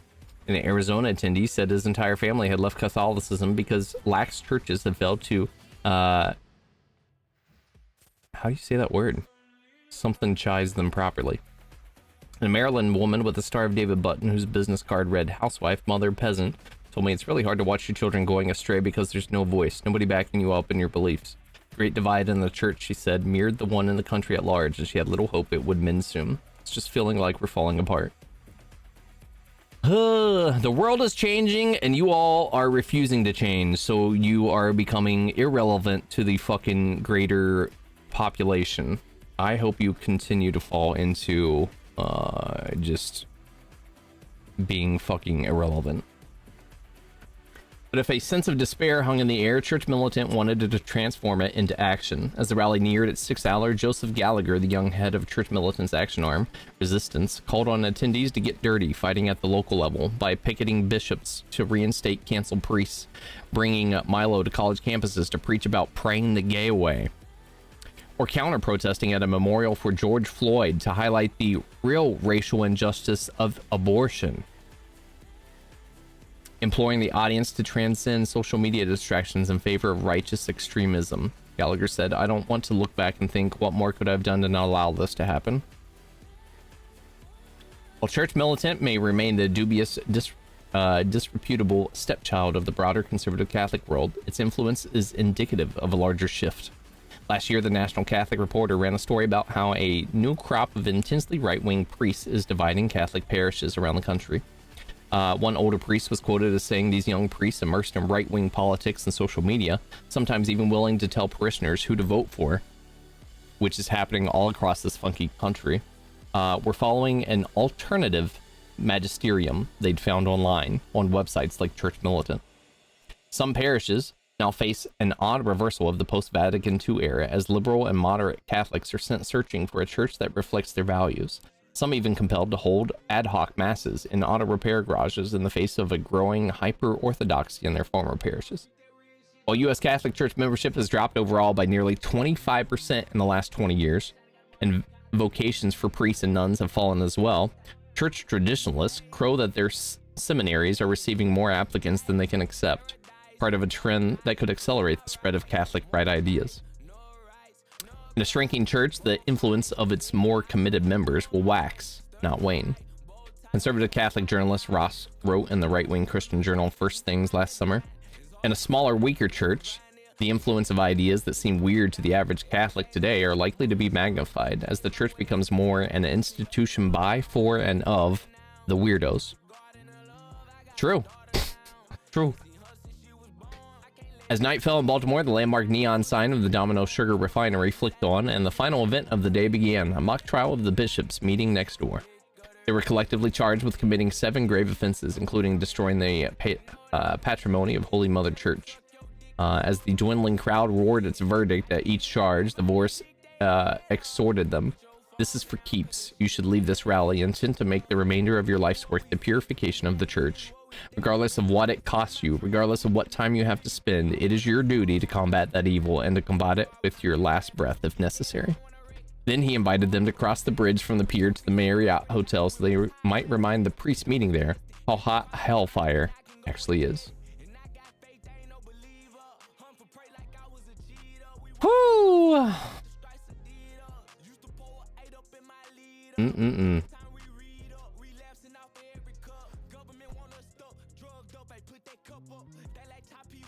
Top Putin propagandist says the Ukraine war is just the beginning.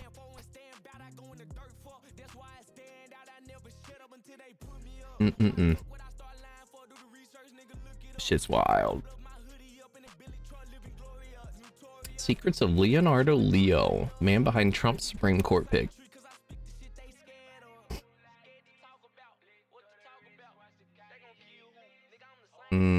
I'll share this article in here.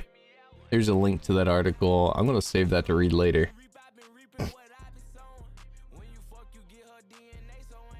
Former Newsmax host speaks at white nationalist conference. She's not even white. Why is she speaking at a white nationalist concert?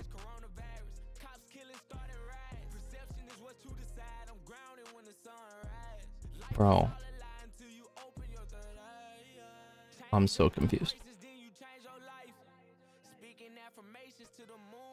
She's a Fox News contributor. Several books. Oh god, I bet you those are real good books. Help the truth survive in Russia. Okay. That yeah, that's scary. That's some scary shit. So if you follow me on Twitter, I actually shared an article earlier this week. Where's it at? Let me see if I can find it here. Actually, we'll check that out. Oh, no. Actually, let's get rid of that. Dun dun dun dun. Well, shit. Where did I share the article? It was an article about, or maybe I didn't share it. Maybe I just opened it. It was about incels.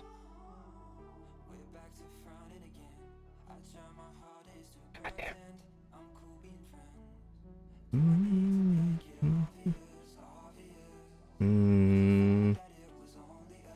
me see. Let's see if I can find it.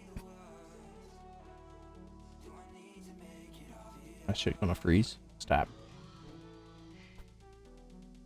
Oh, I should probably pull this off just in case some crazy shit pulls up. Oh, there we go. Here it is. All right. New Secret Service report details growing incel terrorism threat. Okay.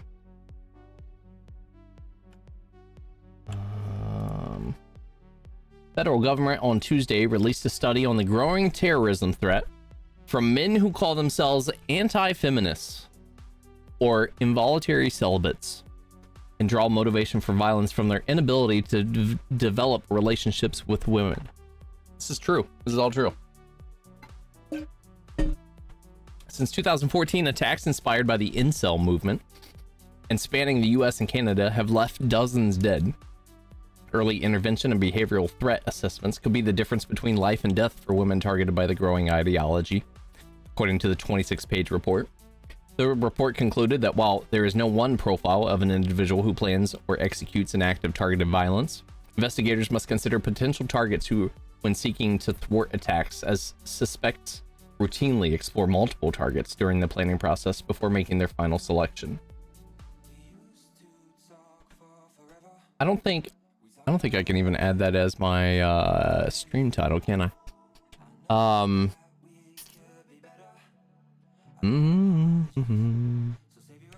your balls, escape, or watch your friend die by being covered in hot KFC.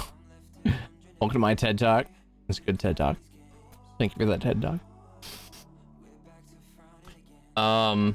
U.S. Secret Service's National Threat Assessment Center took a deep dive into a series of red flags predating a shooting at a yoga studio in Tallahassee, Florida, to determine how early intervention could save lives in the future. The NTAC routinely publishes research based on assessment of the current threat environment.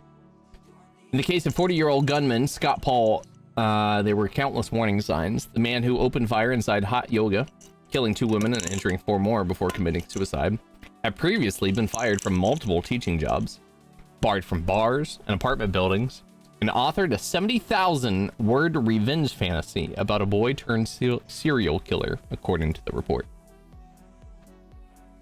During his teen years, the attacker was accused of stalking his classmates, and he wrote stories that centered around violent themes.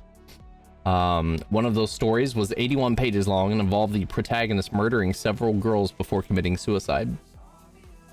The female characters in the story that were killed represented the attacker's actual classmates from his high school, but he slightly changed the names in his writing. He was arrested 3 times for incidents of groping women in public. His roommates called him Ted Bundy, though social media users often referred to him as Nazi. His parents reported sleeping with their door locked and removing him from his niece's... No, his parents reported sleeping with their door locked and removing him from his niece's birthday party after he touched young girls. What the fuck? That is scary. Could you imagine being a parent and like you're afraid of your children? You're afraid that your child will kill you. Whoo! That child would not be living with me anymore. Like if that was the case, you'd be gone. On the day of the shooting, he uploaded a self-written song entitled Fuck 'Em All, describing his frustration with personal failures to a public music sharing website online before departing for the yoga studio. He left behind a note reading in part, "If I can't find one decent female to live with, I'll find many indecent females to die with." Wow. According to the U.S. Secret Service's analysis, he was motivated to carry out violence by his inability to develop or maintain relationships with women. Although the origins of anti-feminist and incel movements vary, the shooter's final crime in 2018 is part of a string of gender-based ideology-driven attacks calling for violence against women. It's fucked. The report also investigated other recent incidents of violence linked to misogynistic extremism. In July of 2020, Roy Dunn Hollander, a self-described anti-feminist lawyer and fervent men's rights activist advocate, killed the son of U.S. District Court Judge Esther Salas, motivated by a belief that manhood is in serious jeopardy in America. In dossiers later found by law enforcement, the 72-year-old called for a revolution. Salas told CBS 60 Minutes correspondent Bill Whitaker that the FBI determined her son's attacker had been stalking her family. He knew where, obviously, I lived. He knew my routes to work. He knew the church we attended. He had Daniel's school. He knew baseball games. Just a complete workup on me and my family. The FBI also told Salas that the wounds sustained by Daniel appeared to indicate he was trying to block Hollander from getting to her. That same year saw a handful of incidents linked to incel terrorism. A shooting at an Arizona mall targeting couples, a machete attack at a Toronto massage parlor, and the 23-year-old Virginia man who blew his hand off while tinkering with a bomb that federal authorities believe was meant to target a cheerleading performance. Could you imagine? In the case of the 2014 Isle Vista killings, 22-year-old Elliot Rodger killed 6 people and injured 14 others in a shooting, stabbing, and vehicle ramming spree near the campus of the University of California, Santa Barbara. 3 women were shot outside of a sorority house before executing his deadly attack. Roger bemoaned not being able to find a girlfriend on social media, documenting his hatred for women, interracial couples, and plain retribution. If you hate women, right? If you're mad that you can't find a date and find somebody to love you, man or woman, okay? If you're a man or woman and your thought process, I fucking hate women. They never fucking choose me. God, I hate men. They never choose me. You are never gonna find anyone. I will promise you, you will never ever in your entire life find someone that will tolerate your bullshit. You will always fail at relationships, and I hope you do. For having that kind of like mentality and mindset, you deserve to live a fucking unhappy life. You deserve that. That is horrible. 2018 van attack in Toronto left 10 people dead, 16 injured. The deadliest incident linked to the incel movement. Witnesses saw 28-year-old Alec Minasian plow into pedestrians ranging from 22 to 94 years old. Minutes after posting on Facebook, the incel rebellion has already begun. Jesus. The attacker, convicted on 10 counts of first-degree murder and 13 counts of attempted murder, had a history of praising Elliot Rodger online. While the Secret Service may be known for its protection of presidents past and present, the agency has long studied and implemented behavioral threat assessment programs designed to identify potentially dangerous or violent situations that do not meet criminal thresholds. Tuesday's report is intended to identify early warning signs of misogynistic extremists with the goal of early intervention. Traditionally, law enforcement and other public safety officials focus on crimes. And so, if there's no direct threat or criminal statute violated, they often feel that they can't do anything. But what we know from the research and what we know from communities doing this successfully is that if you have a trained professional in threat assessment, in identifying warning signs and knowing what the proper resources are available, that's when you have success stories. Behavioral threat assessment programs can be developed in any environment: workplaces, college campuses, state and local police, according to the U.S. Secret Service. Thank you for your patronage. What up? Nico Knows Tech. Welcome in. Thanks for the 25 bits. Challenge you to no beef with you. I destroy you on the dance floor. You're dealing with the 2009 Computer Club Dance Champion. You will get served. Okay. I don't know what you're talking about.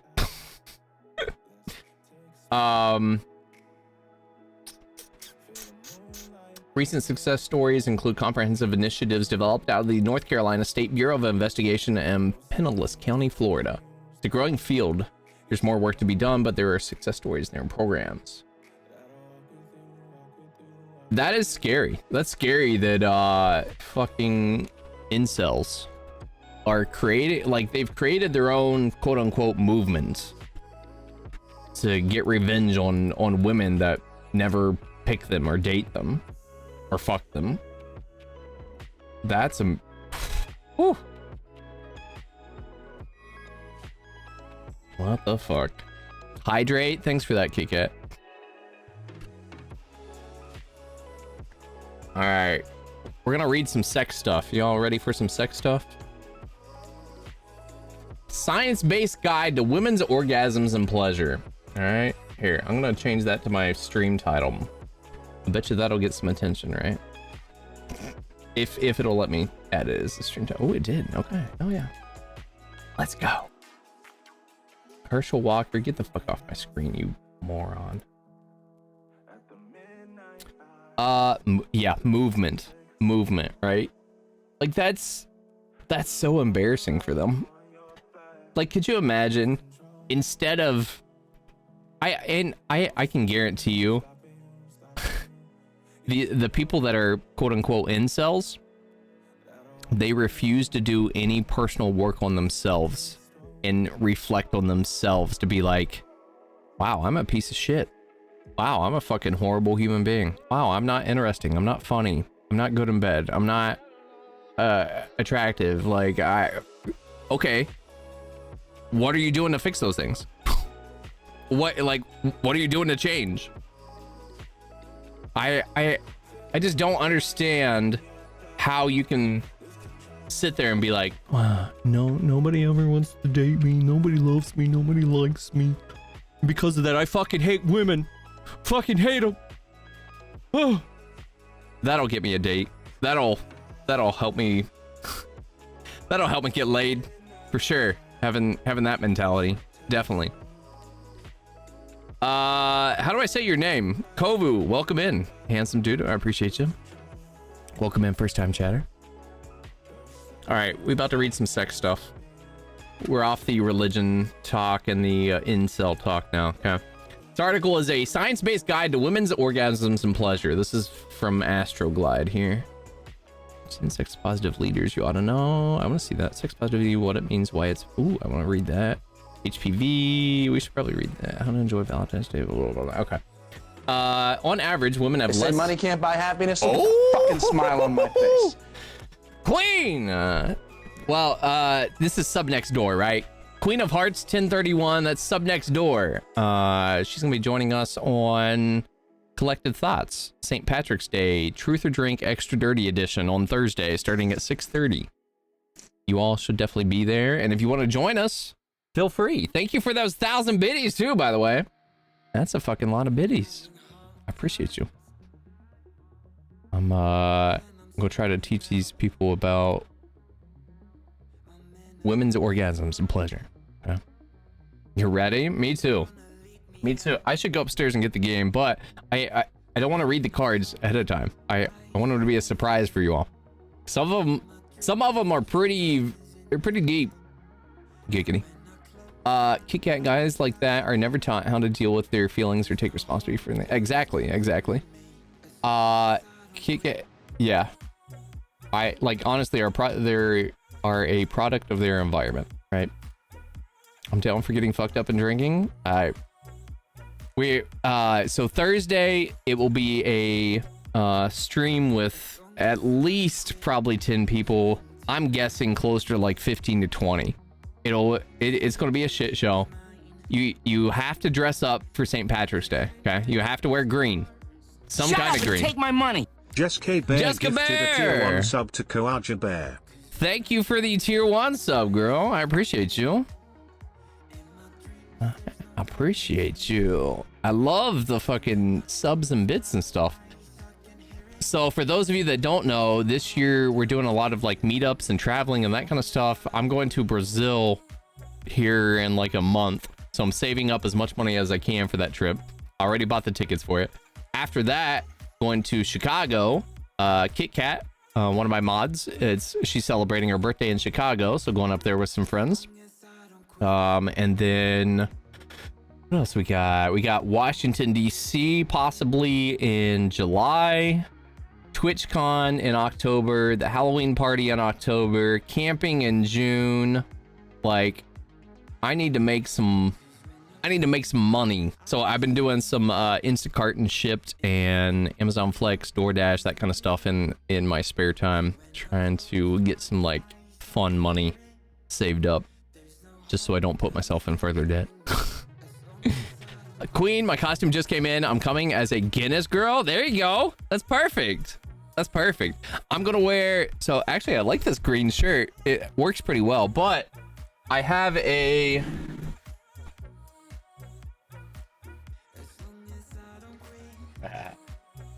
morph suit. I have a green screen morph suit, so I'm gonna wear this. I'm gonna wear this and probably a couple other things. I'm ready to go. Ready to go for St. Patrick's Day. It's not very often I celebrate St. Patrick's Day, to be honest with you. Not very often. Time to start up your ceiling fan. Really? Oh, Jessica Bear. Actually, that's not a bad idea. I should probably. I need pictures though. I need a photographer to take risque pictures of me. Not blatant like, here's my dick in your face pictures, right? I just need like risque booty pics. Or like I'm naked but from a angle that you can only see shadows and maybe a silhouette of my ass. You know what I mean? Freaking told you I would. Boogs, let's go. You better start practicing your photography. So I ain't trying to have like I don't know. Trying to think of some pictures. I ain't trying to have like pictures that like I don't know, 5-year-old would take, you know what I mean? Not that you would take 5-year-old pictures, but I couldn't think of a better example. I'll take risque pictures of you. They won't be professional. Yeah, tasteful nudes. There you go. Tasteful nudes. Cause like I can take pictures, but it's hard to come up with ideas and it's hard to get the right angles, and it takes me a long time to do stuff. So if somebody is already doing photography and can help me out with that, that would be awesome. I know Video Game Diva does it. I don't know if she'd want to do that. I know I have another friend here in town that might be able to do it. I know nothing about editing, but I have a decent camera. Me too. I don't edit pictures, edit videos, nothing like that. I'm sure I can figure it out if I sat down and dedicated some time to it, but it's not something I enjoy doing, so I would rather outsource it. All right. On average, women have less consistent experiences with orgasms than men. Not only are women less likely to say they orgasmed the last time they had sex, true, but they're also less likely to say that they usually or always reach orgasm in general. Further, women are more likely than men to say that they've faked an orgasm at least once before. These findings are well documented across multiple studies, and they point to the existence of what many have termed the orgasm gap or pleasure gap. This is a persistent issue that always deserves more attention, but especially in the midst of Women's History Month. Whether you're a woman or just someone who loves women, this article is for you because it's all about how we can bridge this gap through a science-based understanding of women's sexual pleasure. Here are 5 tips that can help. Just the tip, though. Explore your own body. Please, for the love of fucking God, this one is so important. Explore your own fucking body. Do not go into sexual situations and with the mindset or expectation that your partner is just going to know whatever turns you on or like what feels good to you. Literally every single person is completely different. One person might like their vagina rubbed roughly. One person might like little circles around their clit. Like one person might like I don't know, toys. One person might like oral. Like one person might like all of it, right? So like every single person is completely different. But if you don't know your own body, you cannot tell somebody else what you like and don't like because you have no idea. So when that person goes to ask you like, hey, is there something that like turns you on? Is there something that like you really like and enjoy? And then they reply with no. Okay, well, I guess we're going to spend some time experimenting, figuring it out then. Like you can go into a sexual situation with that mindset. You can be like, well, I haven't really explored myself, but I'm open to exploring, playing, quote unquote. Want to do a boudoir shoot? Me too. Tantric primal play. I don't think I've done the primal play. One of the keys to unlocking pleasure is to really understand your own body. Masturbation is one of the best ways to do this. However, women are less likely than men to have masturbated before.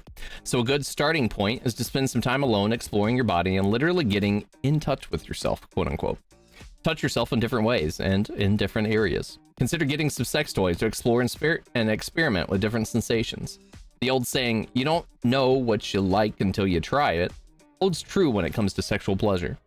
Sexual self-exploration is crucial because it'd be hard to tell your partner what you want if you don't know what it is that you find most pleasurable. Knowing what gets you going is one thing, but sharing this information with your partner is a whole other. Many of us expect our partners to automatically know what we like. However, when we don't communicate our wants, our partners often make mistaken assumptions or rely on their own sexual scripts by default. You can tell your partner what you want in many ways if you're comfortable vocalizing it. Great. Just take care to frame it in a clear and constructive way. It drives me wild when you blank. Or remember when we did that thing? It was so hot. Let's do it again. In sexual communication, positive reinforcement is key to getting what you want. True. If talking about what you want makes you feel apprehensive, there are several other communication strategies you might consider. For example, you might gently guide your partner's hand where you want it to go during sex. Or you might take turns masturbating in front of each other to better understand one another's turn-ons. There isn't just one right or correct way to do this. The key is to focus first on understanding yourself and then communicating your wants, needs, and desires to your partners in a way that feels natural for you. Tip number 2. Recognize that it's normal to want or need more than just penetration. When vaginal penetration is the only thing on the menu, research shows that most women, almost 60%, say that they orgasm less than half of the time. However, when clitoral stimulation is added to penetration, the numbers shift significantly, with most women saying they orgasm most of the time. We need to normalize the fact that penetration alone isn't the most effective or reliable means of sexual stimulation for women. Clitoral or other forms of stimulation are usually necessary. However, the most effective forms of stimulation for a given person can be highly idiosyncratic. There we go. Which gets back to the importance of understanding your body and communicating your wants. Very true. Very true. So with that one, anyone who is sleeping with a woman, right, that wants to get them off, of course, ask your partner what they like best, right? But that also goes back to tip number 1. If they don't know, then it's going to take you playing around and exploring a little bit to help them figure it out, right? So try, like tip number 2 says, penetration probably isn't going to be enough. So add some foreplay in, add some oral in, add some fingering in, add some toys in, different positions. While you're penetrating, use your hand or a toy. Like, there's all kinds of stuff you can do to make sure that, like, you're stimulating her clit while you both are enjoying it. You know what I mean? You just have to experiment and play. But your best bet's to ask your partner what they like. Try new positions and techniques. Tip number 3. Single most common sexual position for heterosexual adults is the missionary position, face to face with the male partner on top. However, research finds that women report the least consistent experiences with orgasm in this position. Why is that? In part because it tends to yield less clitoral stimulation. However, there are other positions that are linked to more frequent orgasms for women. One of them is the seated face-to-face position, in which partners sit upright, the woman is on top. Then there's the coital alignment technique, or CAT for short, which is a modified missionary position in which the base of the penis remains in constant contact with the clitoris and involves making a rocking rather than thrusting motion during sex. Of course, sex is about more than just vaginal penetration. It's also about oral stimulation, genital touch, and more. However, different forms of touch and stimulation may be more pleasurable to some than to others. For example, when it comes to clitoral stimulation, some prefer to have the clitoris directly touched, whereas others prefer to have the skin around it touched. Women also vary in their preferred shapes of genital touch.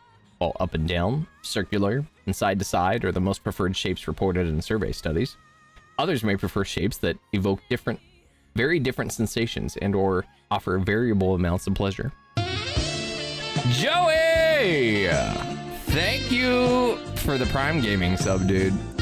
I appreciate you. Hey, BB. Hell yeah. Bro, I'm loving all these subs and bits tonight. Y'all are killing it. Also, all the new chatters, first-time chatters and followers popping in. Y'all are killing it. I'm gonna have to do more just chatting streams. I think Tuesdays are gonna be just chatting streams. For sure. If you like talking to me or hearing my bullshit, Tuesdays, you need to be here. What up, Joe? Tip number 4, keep your sex life novel and varied. This is very true. It's often said that variety is the spice of life, but it's also the variety of your sex life. Across genders, trying new and different things in bed can help to boost arousal, increase sexual desire, and keep passion alive in relationships. Queen, don't underestimate the power of the voice. Whispering naughty things can help for some of us auditory lovers. It does, yeah. Also, if your partner has like ADHD and is like easily distracted and stuff, sometimes, depending on the partner, right?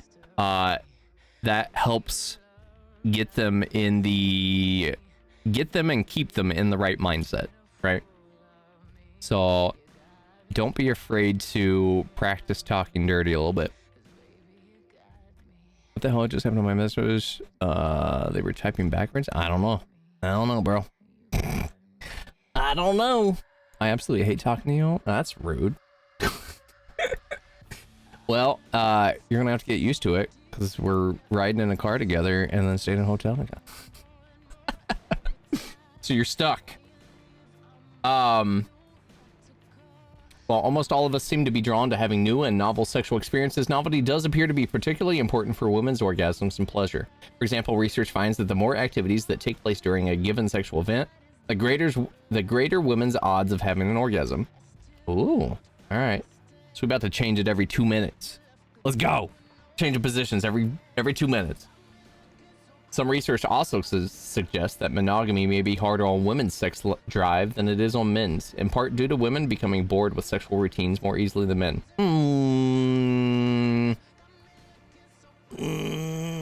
I highly doubt that. Now, I will say it affects both men and women's sex drive. I would have to see some like legit studies on the it affects women way more than men type shit, because I know monogamy and long-term relationships in general take a toll on both people. This is yet another reason why novelty is so crucial to maintaining an active and satisfying sex life. Yep. Tip number 5, dial down the pressure to orgasm and learn to be in the moment during sex. On average, it takes women longer to orgasm than men during a partner experience. Okay, on average. About 2 to 3 times as long, in fact. This is part of the reason why the orgasm gap exists in the first place in male-female sexual experiences. Sex often stops when the man has his orgasm. I'm sorry, but I would be annoyed as fuck if I was dating somebody or sleeping with somebody and they got off and then were like, I'm done. I'm gonna roll over, go to bed. You finished yourself. Yeah, that I wouldn't tolerate it. I wouldn't be with somebody that did that. Let's just put it that way. Like, it's one thing if you're not in the mood, but if we were just fucking around, you got off, and then you're like, meh. Nah. We're gonna be having a deep fucking conversation about that shit. Because I would never do that to somebody else. It's worth noting that the orgasm gap doesn't really exist when you compare gay men to lesbians in terms of their odds of having an orgasm during sex. When women have sex with women, they have orgasms about as often as men usually do. When you partner with someone who orgasms faster than you, this can create pressure to try an orgasm quickly. However, the more pressure you put on yourself to have an orgasm, the less likely it is that it will occur, because you can get stuck in your head or feel stressed or anxious. It's important to remove that sense of pressure to orgasm, whether self-induced or from a partner, because good sex is about feeling relaxed and having fun, not achieving a goal. When you take that pressure off, good things can come. Pun intended. Learning to be in the moment during sex can help with this, such as by practicing mindfulness exercises. Meditate. Like I've been telling you all, fucking meditate. It helps everything. Which teach you to tune into your body sensations and tune out distractions. One of my favorite recommendations for learning more about this is Dr. Lori Brado's book, Better Sex Through Mindfulness. Ooh. Adding that to the mix. Closing the orgasm gap may also involve taking more time to build up arousal, such as by spending more time on activities that precede penetration, such as kissing, oral sex, and genital touching. If you and your partner invest time in getting fully aroused prior to intercourse or penetration, this can increase the odds of everyone getting the pleasure thereafter. Takeaways: maximizing sexual pleasure and having more consistent orgasms begins with self-understanding and sexual communication. However, it's also about expanding your definition of sex, continually adding new and different things into the mix, and learning to be relaxed and present during sex. At a general level, these tips can potentially help anyone to enhance their sex life, but they're especially important for women and for closing the orgasm gap once and for all. True. All right. 10 sex-positive leaders you ought to know. Let's see who they mention. Marsha Johnson, never heard of her. Jocelyn Elders, never heard of her. Betty Dodson, I've heard of her. Beverly Whipple, I don't think I've heard of her. Maybe I've heard of her. Robin Wilson Betty. Jet Setting Jasmine. Melissa, yeah, I don't know any of those people. But check out their stuff. Sex positivity. What does it mean and why is it beneficial? This would be a good one.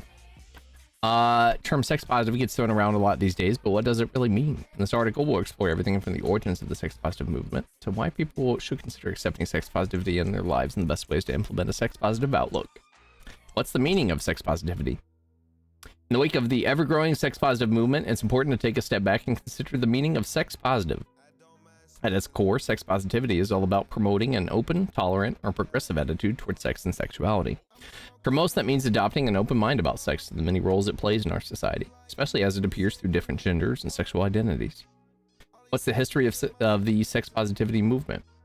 The first use of the phrase sex positive is attributed to Austrian psychoanalyst William Reich. I actually bought a bunch of his books to read his stuff. I'm actually working on Sex and Anxiety by William Reich. It's pretty interesting so far, actually. It talks about how basically when we orgasm, it is a overload of our system. I forget how he words it, but basically he boils it down to like a penis and vagina rubbing together. And the lubrication between them, it builds up like tension in the body. Shut up and take my money. Queen Electrical of tension. Hearts 1031 Twisted gifted J. a tier 1 sub to Twisted Queen, thank you for J. gifting a sub to Twisted J. I appreciate you. Hell yeah.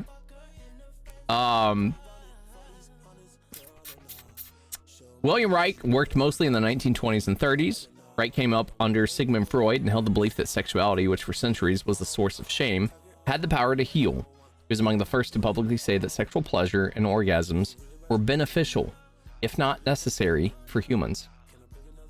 True. I feel like that's 100% true, because if you...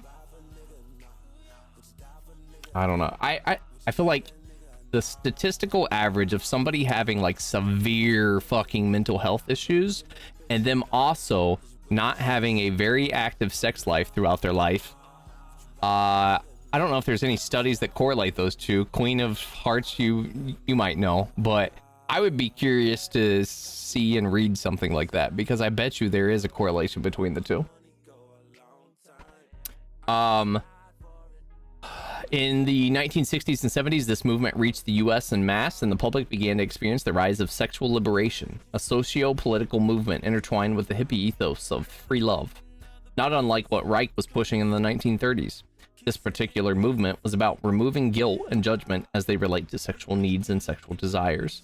Meanwhile, in France, we saw sexual liberation continue to play out as masturbation was promoted as a normal sexual practice for adolescents by Dr. John Carpentier in his 1971 pamphlet, Let Us Learn to Make Love.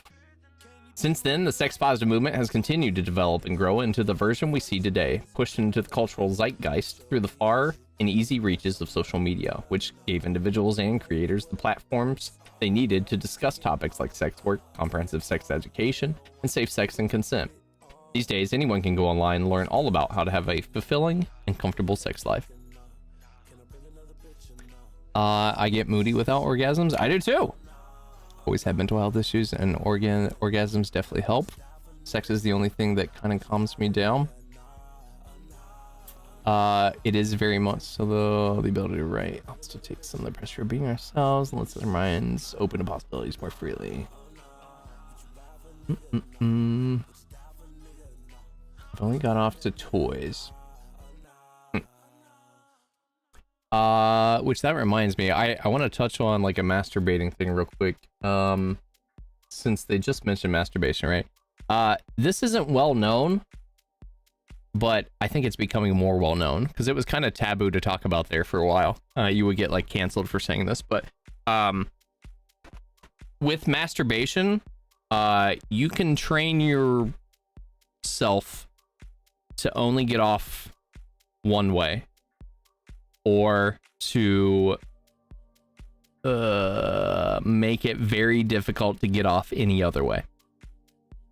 So for guys, if you frequently use the like choke hold, or maybe you have like a certain technique and you masturbate all the time, or maybe there's a toy you use or whatever, right? You can actually over time train yourself to get off pretty much only that way. Like, and it's the same for women with like toys. So if you constantly all the time use toys to get off, and that's it, like you don't, well, hey, so like each person is different. I understand that each person is different, right?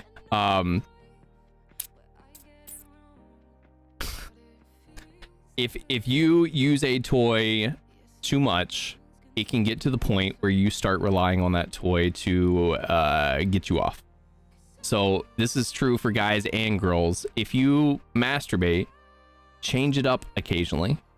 Don't keep doing the same shit over and over and over and over and over and over and over and over and over for your entire life, and then wonder why it's very difficult for you to get off any other way. There's some myths out there that like using toys will desensitize you or damage you or anything like that. It's not true at all. It's literally just the more frequently you do something a certain way, the more likely it is that you're only going to be able to complete. I'm trying to like think of how to word this. It's more likely that you are only going to get off that way. Without proper prep, it can be damaging. Yeah. Being celibate for over a decade, but I have a few clit suckers and wands. Penetrating toys don't do it for me. Desensitize my clit from Wanda and clit suckers. If you take a break from those for like, I don't know, a month or two, it will start to reset. So think of everything in your life as habit-based, right? So everything from the way you think, to what you allow yourself to focus on, to what activities you do every day, to the life you have right now, has all occurred because of the habits that you have. So if you, let's say you don't like your life, right? If you keep doing the same habits over and over that got you to that point, you're going to continue to get the same fucking results. So in order to change, you have to change your habits. If you do something for a long time and build up that habit, it's going to take a long time to break that habit and go the opposite direction. And that's what you have to do sometimes to break bad habits or to correct your path through life, I guess is a good way to put it. But same thing applies to masturbating. If your habit is to only do it one way, or only with one toy all the time, and you never vary it up or try anything else to try to get yourself off, then you're training yourself to only get off with that. I was too addicted to a wand in middle school. Dun, dun, dun. Sex positivity versus body positivity.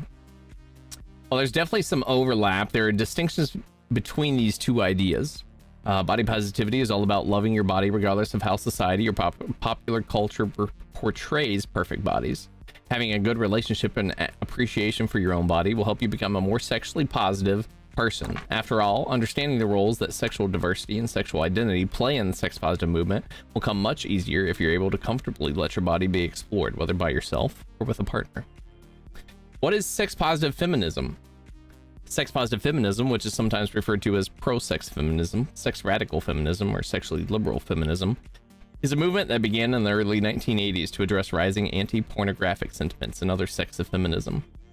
Sex positive feminism is all about empowering women to explore their bodies and their sexual desire without letting sexual violence cloud or prevent their journeys.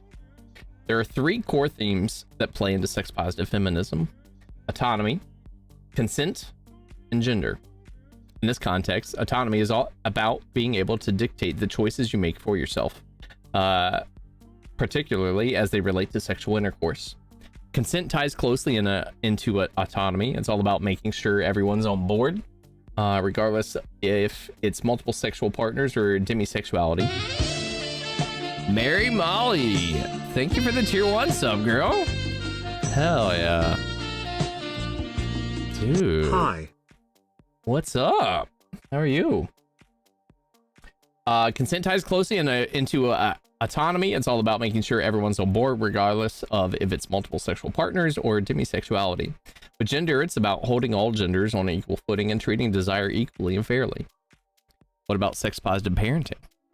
What you been up to, Mary Molly? Sex can be an awkward topic to bring up with your children, but fostering a sex positive environment in your home in which children aren't afraid to ask questions about their body can lead to healthier relationships with themselves and with others, as well as a willingness to explore sexual desire. After all, sexual health can be a touchy subject to talk about, and through sex positive parenting, parents are the first line of defense in fostering a comprehensive sex education. Why should we be sex positive? Sex is everywhere in our society. Ooh. Mary Molly, thank you for the raid. Welcome over. What up, you all? Welcome in. Sex is everywhere in our society. And keeping an open mind while celebrating our bodies, love, and passion in a safe and consensual way will leave everyone happier. Being sex positive gives you the freedom to celebrate and explore all types of sexual activity. It also means enjoying your own sexuality while respecting the sexuality of people with different gender and sexual identities. Here are a few benefits of sex positivity. You feel comfortable in your own skin. It's amazing how different you can feel about your own sexuality when you take sexual shame out of the equation. When you fully embrace being sex positive, you can suddenly feel much more comfortable with your sexual needs and desires. Human sexuality can be very complex, and regarding sexual activity as a healthy and integral part of the human experience makes it easier to ask for what you want and to indulge in your own pleasure. With the sex positivity movement comes a sort of sexual liberation from the antiquated moral judgment about what was once considered quote-unquote healthy sex. It fosters compassion and empathy. Embracing sex positivity means celebrating diversity in every aspect, regardless of sexual orientation, sexual preferences, and sexual expressions.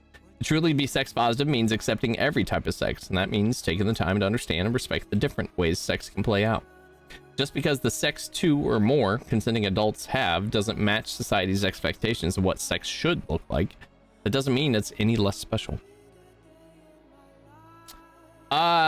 Real quick, for those coming in with Mary Molly's raid, welcome to the Positive Thought community. I'm pretty sure most of you have already been here before. We're a sex positive gaming community of good people. Everyone is very open-minded, non-judgmental, very supportive, good people. It's a good place to learn about sex, sexuality, relationships, well, healthy relationships, healthy dating, that kind of stuff. So no female dating strategy or red pill theory type bullshit here. It's all therapist based practices that they use for like couples counseling. So we reference a lot of stuff by John Gottman, who is like the go-to source for therapists with couples. We reference ASECT articles and information, which is the sexuality sex educator certification group. So like all kinds of stuff. So it's a good place to learn. Welcome in though. You're better educated. The sex positivity movement's focus on consensual sexual activity results in people who are better educated about sexuality. After all, in order to consent to something, you need to be fully informed, right? From an extensive understanding of the clitoris to the best lube to use with condoms, sex positive people tend to know their stuff, and they put all that knowledge to very good use. When various forms of sexual expression are accepted and celebrated, people tend to be more open to learning about different types of sexual pleasure and fostering a healthy relationship with their bodies. It makes you a better friend. Whether the new person you're dating has a quirky fetish or you and your partner of a year just tried something new in bed, at one time or another, we all have some serious sexual tea to spill. In those moments, you need a friend who can lend an ear, a high five, or some much needed advice without inserting any type of moral judgment about a person's sexual experiences or their relationship. Pretty sure that's me, for a lot of my friends. When you're sex positive, you can be that friend for other people, and when it's your turn, they'll be there for you.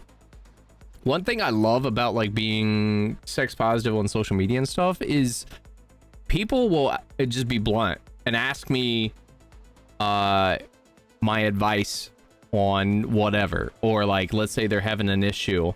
So somebody messaged me and said they were taking too long masturbating. So a woman messaged me and said her sex life with her husband wasn't good, like all this kind of stuff, and then I get to provide advice to them. I fucking love it. It's like one of my favorite things. That's why I'm going for my sex coaching certification this year. The only downside is it's about $5,000 to get that sex coaching certification. But once I get it, I can start offering coaching as part of my content creation income strategy. Sex positivity makes you a better lover. What makes you a great lover? Is it relishing in giving and receiving pleasure? Is it about having a baseline education on sexual desire and preferences? Is it being comfortable with yourself and your understanding of others? If you said all of the above, you'd be right. Sex positive people are all of those things, and that makes them fantastic partners and lovers. It makes your sex better. While we can't guarantee better sex, the ability to talk openly and comfortably about sex, particularly with your sexual partners, will only result in deeper shared understanding of what gets everybody going. For example, say you've always wanted to try a certain sex position or act, but have been too nervous or shy to bring it up. Being sex positive can make these types of conversations with your partner more comfortable, so you end up getting more of what you want. Being sex positive is a frame of mind. And like anything else, it can take practice. If you're not there yet, be patient and just focus on gently retraining yourself to think of sex in a more positive way and remove any negative stigma about sexual behavior. You'll get there. We believe in you. The most important part of any journey is making the decision to start. Good article. I like that. Let's see, what was this one? Did we read the leaders? HPV. Check that one out. Second. What up, Bowser? Long time no see, man. How you been?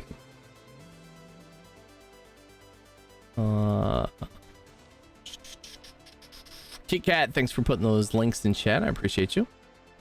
Saving sex for marriage? Hell no.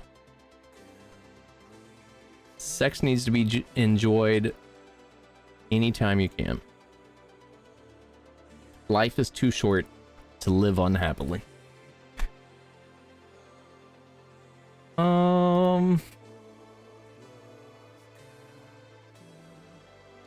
Okay, I want to keep that open because I want to get that book. Bro, look at my internet. Oh, now it finally cleared up. So when did it stop being a bitch? At 8:17, it stopped being an asshole. What other articles we got here? Social psychological and personality science. Is it true that engaging in more frequent sex is associated with greater well-being? The media emphasizes and research supports the claim that the more sex you have, the happier you'll feel. Across 3 studies, we demonstrate that the association between sexual frequency and well-being is best described by a curvilinear association where sex is no longer associated with well-being at a frequency of more than once a week. In study 1, the association between sexual frequency and well-being is only significant for people in relationships. In studies 2 and 3, which included only people in relationships, sexual frequency had a curvilinear association with relationship satisfaction, and relationship satisfaction mediated the association between sexual frequency and well-being.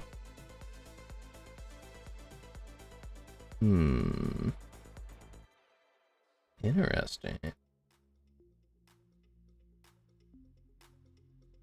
What research tells us about the most successful relationships?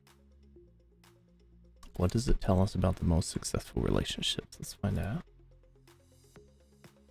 out. Positivity matters. While perfect relationship might be beyond the grasp of science, studies on what makes a relationship successful are everywhere. Over the years, these studies have come up with some trends that help us better understand what sets a long-lasting relationship apart from one that ends quickly. A lot of this is common sense, but that doesn't mean we don't need the occasional reminder. Positivity matters. It's not surprising that the more positive a person is, the more likely they'll be happy in their relationships. What's interesting is just how much it matters. Wow. Maybe that's why I'm in a relationship. Maybe. In a study from the University of Chicago, research found that when a husband has a high level of positivity, there's less conflict in his relationship. Likewise, the way partners respond to each other's good news matters too. In a study published in the Journal of Personality and Social Psychology, researchers found that the way couples react to each other's good news, either with excitement, pride, or indifference, is crucial in forming a strong bond. The New York Times breaks down the research like so. In the laboratory, as in life, constructive support is generally better for a relationship than detachment. Many people have learned the hard way. Couples who lace their arguments with sarcasm and mean jabs, studies find, are usually headed for a split. But in their analysis of response styles, researchers found that it was the partner's reactions to their loved ones' victories, small and large, that most strongly predicted the strength of the relationships. 4 of the couples had broken up after 2 months, and the women in these pairs rated their partner's usual response to good news as particularly uninspiring. Of course, positive thoughts are great for more than just your relationships, and you don't need to prescribe to over-the-top positivity either. Just make sure you show some happiness when your partner succeeds. Communicate correctly. Unsurprisingly, studies show that conflicts about money and poor communication lead to unhappy couples more than almost anything else. Unfortunately, dealing with these types of problems is difficult. Talked about proper communication a lot before because these issues are worth a post all for themselves. We won't get into that much detail here. Common communication mistakes almost every couple has. This post deals with a ton of the various issues nearly all tend to have. This includes expecting your partner to read your mind, not speaking up, harping on pointless issues. If you're totally not sure where to start, this post outlines some of the best ways to communicate with each other. Ooh, I'm gonna save this article.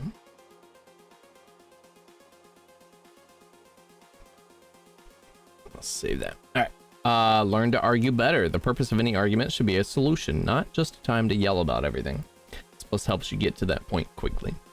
Stop fighting about money. Fighting about money is a huge problem in relationships, and this post helps you get over that and deal with it directly. If you need some more, this post provides more details on how to manage your finances better as a couple.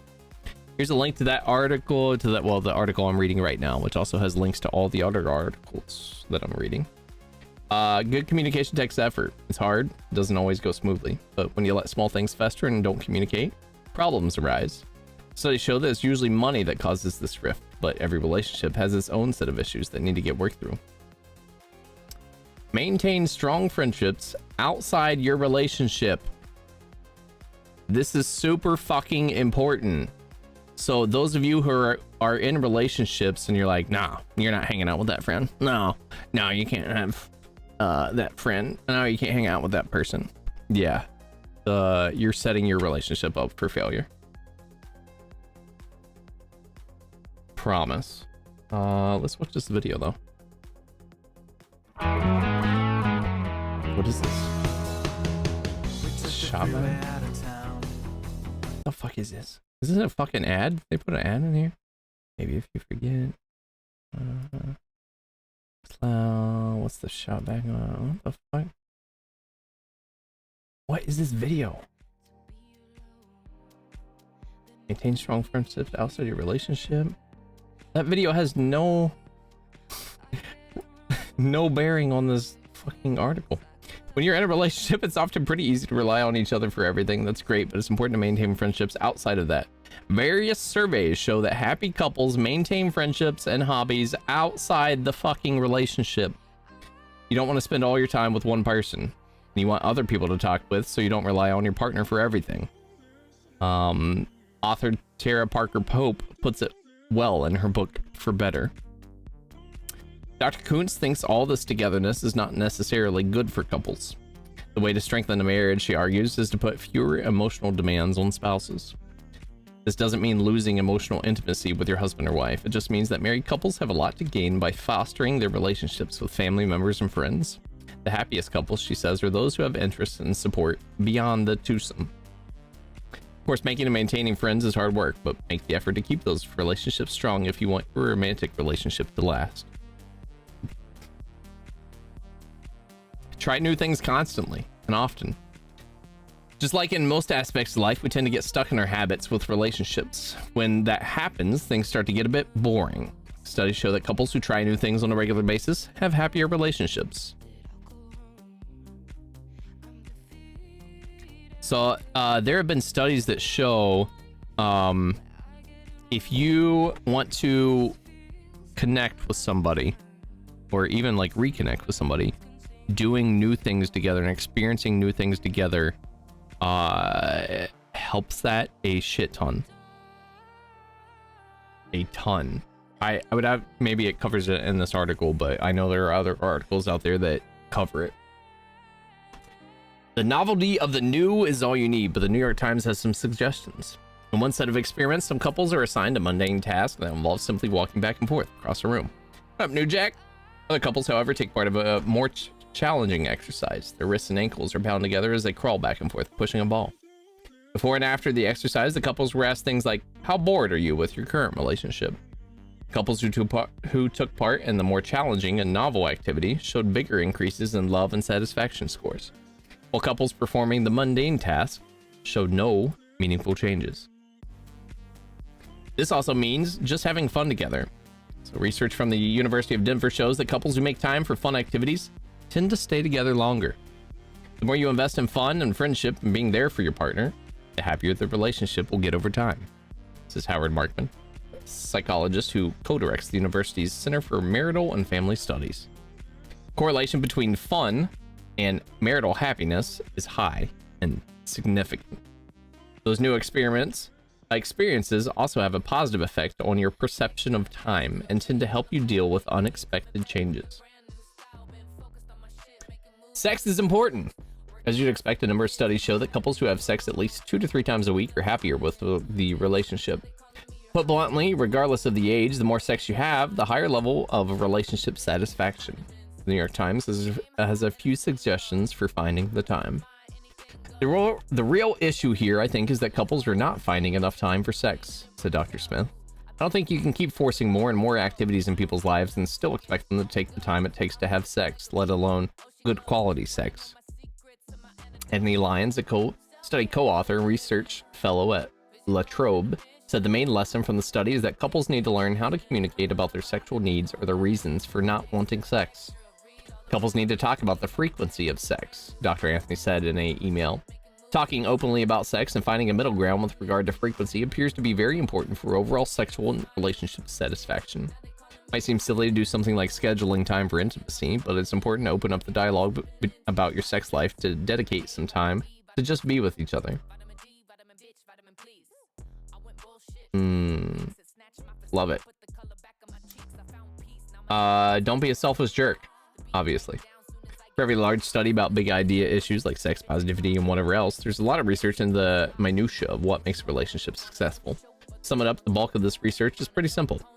Don't be a bitch. Don't be a jerk. Here are just a few things research says you should be doing.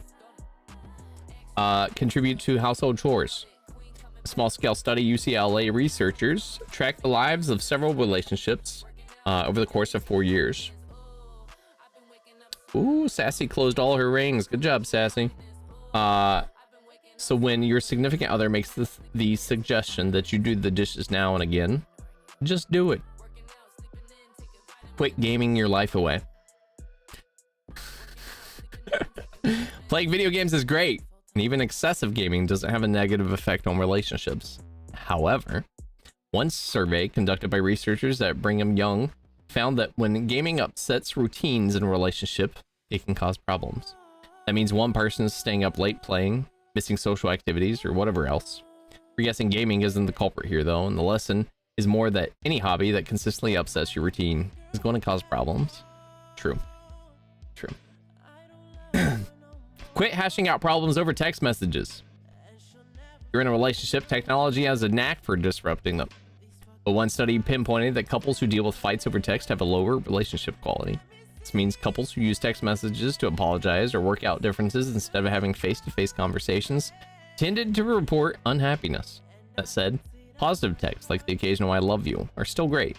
Just stop trying to work complicated things out over text. Even out your drinking habits. If you're a heavy drinker and your significant other isn't, chances are you've already had a handful of spats about it. Turns out, studies show that when one person is a heavy drinker and the other isn't, trouble usually follows. The sort of good news: couples who drink together are just as likely to have a successful relationship as couples who don't drink at all. It's not just drinking either.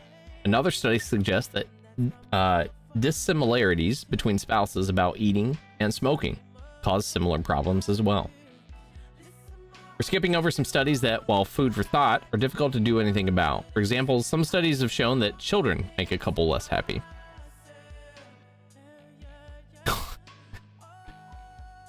But there's evidence to the contrary as well. Doubtful. Maybe later in life, right? At least for the first like 18 years, you're fucked. Likewise, the effects of living together, sexual orientation, birth order, education, age, and plenty of other things factor into successful relationships as well. A lot of that's beyond your control, and while it's interesting on a social science level, there's nothing we can really take away from it. The idea with these studies is simple. Be nice. Keep open lines of communication, and make an effort to do the things that matter. This is the science behind a solid relationship. But it's not rocket science. Sometimes relationships are about more than just science. Good article. Really good article. I liked it. What else can we find? Give me some more. Give me some more good shit to read. Sexuality and culture. Saving sex for marriage, an analysis of lay attitudes towards virginity and its perceived benefit for marriage.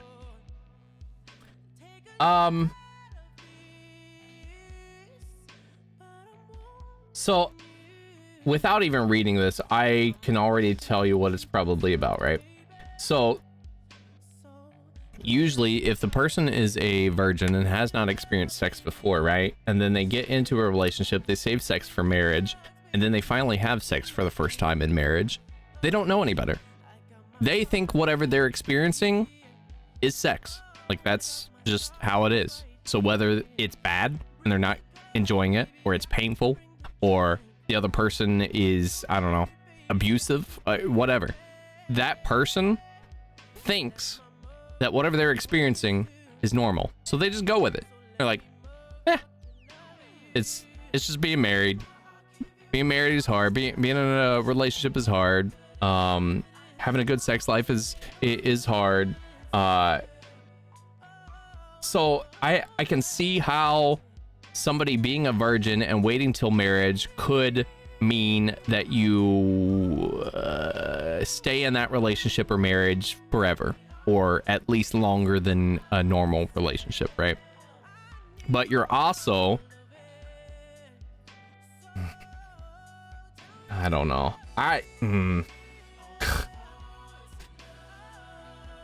Like, on one hand, you can say, if you don't, I'm trying to think of how to word it. if you don't know it exists, you don't really know you're missing anything, right? I think it's the same thing for this, for people who are virgins and wait till marriage. You can't miss something that you've never experienced. You can't, I don't know, compare your current experience to previous experiences if you haven't had previous experiences, right? It's used in 100 public wall posts. I don't know. I just feel like there is more to life than just being born, going to school, getting married, having a kid, and dying, and working until you die, basically. Like, I want to experience everything life has to offer. All the good things, right? The good things. I've experienced some bad shit, but everything bad I've experienced, I've learned a lot from. What up, Alexandria? Welcome in. Kikat, spontaneous sex is fun. Life happens and things get busy. There's nothing wrong with scheduling infinite time. I was literally going to say that when I was reading that, but for some reason I decided not to. But 100% true. There's nothing wrong with scheduling sex. If you or your partner is like, oh, that's so unromantic. Oh my God. Would you rather have unromantic planned sex or no sex? Because that's your fucking choice. I don't know about you, but being in a relationship in fucking 2022, trying to have a job, a social life, side hustle, and everything else, sometimes you fucking have to schedule sex. There's nothing wrong with it. Never let someone shame you or tell you otherwise, because they're full of shit and they have a unhappy sex life, I can guarantee you.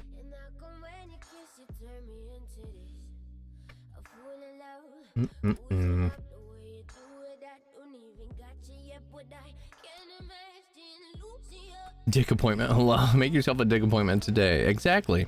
Schedule anytime. Open 24/7.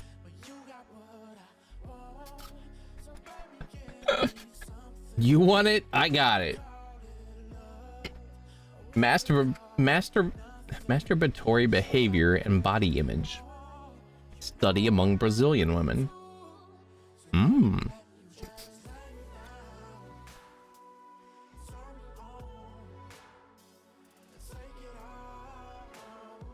The abstract.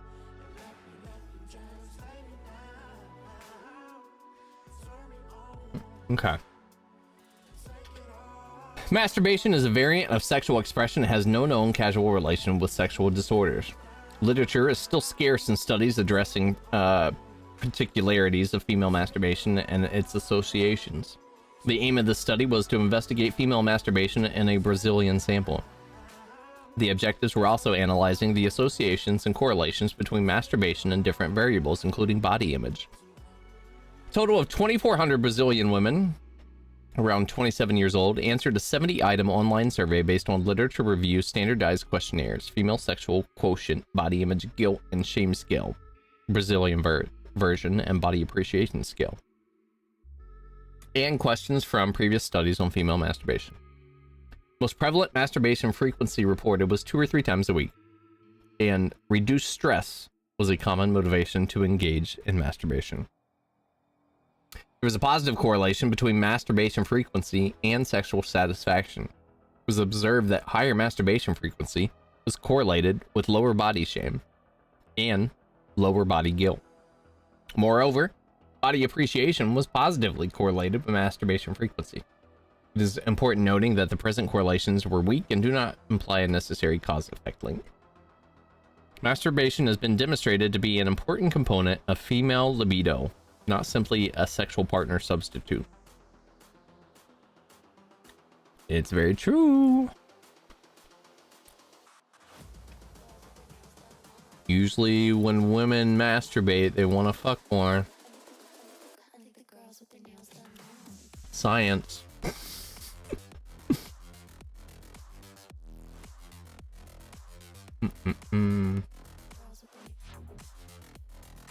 find out what's going on Twitter.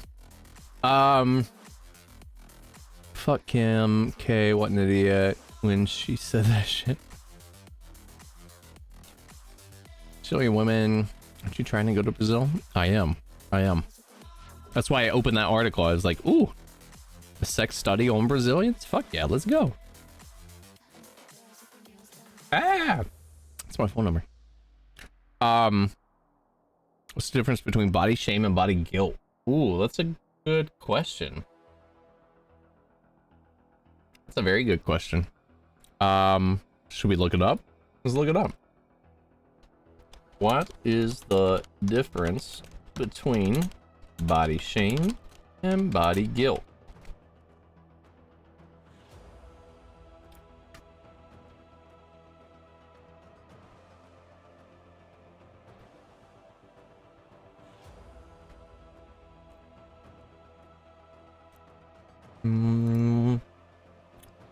Dealing with shame, dealing with guilt. Primary difference between shame and guilt is that guilt is about behavior, where shame is about the person. Okay. The other big difference is that with guilt, you can do something about it. On the other hand, with shame, there's nothing you can do about it. Shame, you're simply flawed or faulty. There's no apparent way out. In your mind. Interesting.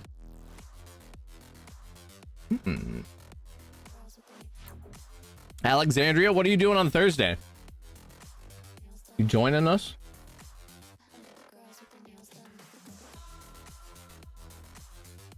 Elon Musk. Bye bye OAN. Oh, please fucking shut down OAN.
That is, wow. Wow. Those sanctions will really hurt. Look out. Look out. That hurt real bad. I want more shit to read. Oh, you know what? Let's check. I always find really good articles. Where's that?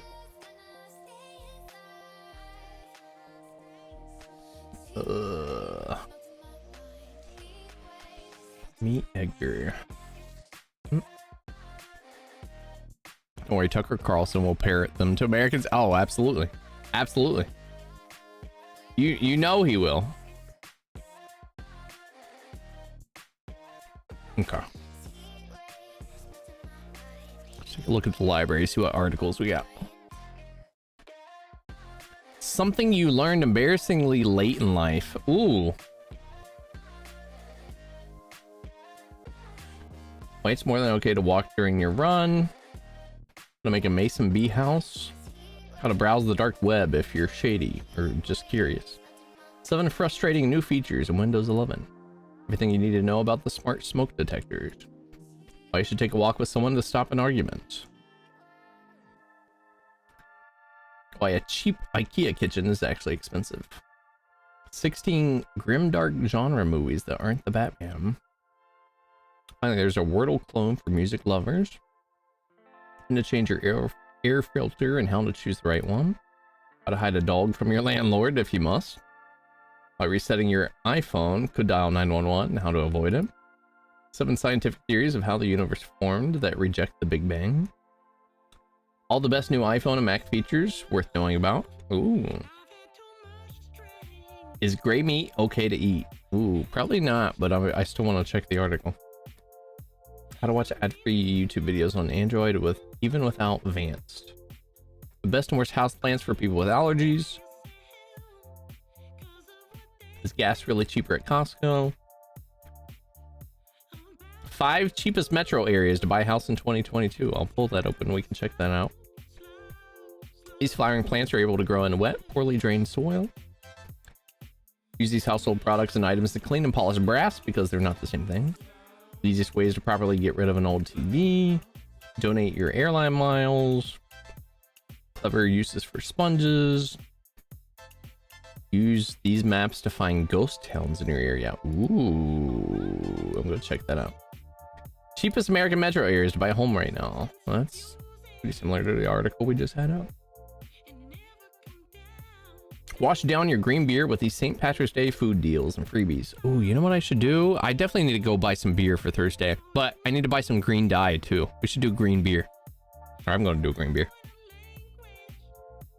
Level 11 of the most clever travel hacks. Ooh, I might need that actually because I'm going to be traveling. Oh my god. The Out of Touch Adult's Guide to Geek Culture. What exactly is Elden Ring? Apparently all of you are kids because you know what Elden Ring is. Or you are adults that are in touch. 10 of the best movies that prove rich people are terrible. All the smart and legal ways to get free plants. Ooh. Yes. My hotels are quitting room service, and you should too. 10 Elden Ring tips for complete beginners. Ooh, I bet you all would love to see that. We'll read that in a second. Why you should file your taxes early. I already got mine back. If you haven't filed yours, you're fucking yourself. These simple home health tests are actually worth trying.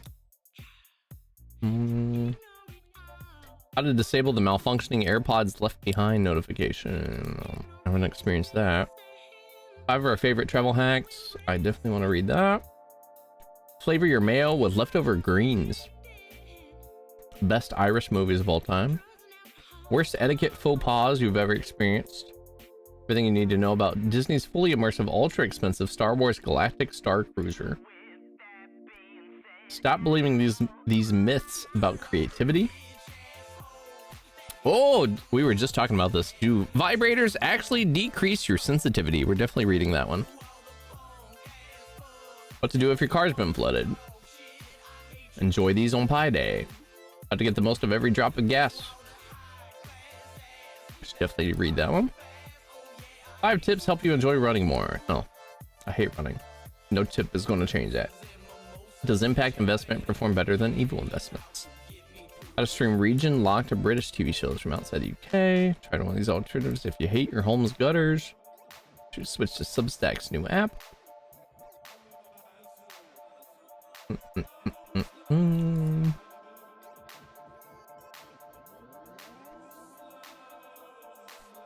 How to safely run electrical cords in your home, what you should never do. Terrible slang your doctor's using behind your back. How to replace that one single goddamn cracked tile. 10 of the most overrated exercises and what to do instead. Weirdest pie day facts. Running is so good. Fucking hate running.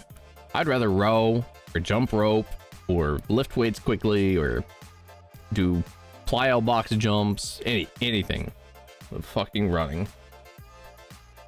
How to organize the strike and win. Ooh. Yes. Boy, thank you for the tier 1 sub, bro. I appreciate you. All y'all coming in with love tonight. The follows, the raids, subs, Hope bits. all's good. I'm chilling, just working and trying to be the best dad to my Down syndrome girl. Aww. But I got you tabbed, my bro. Love ya. I appreciate you, bro.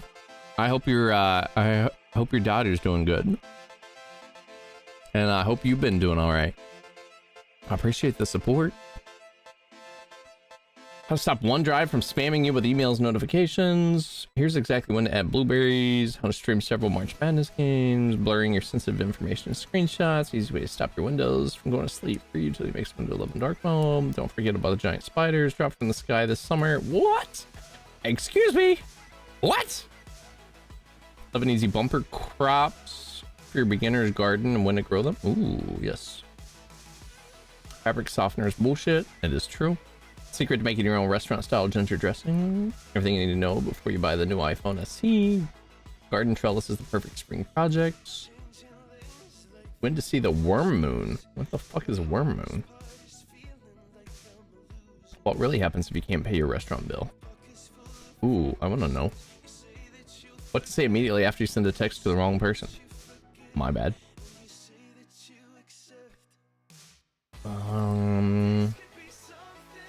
What's the difference between a nanny, a babysitter, and an au pair?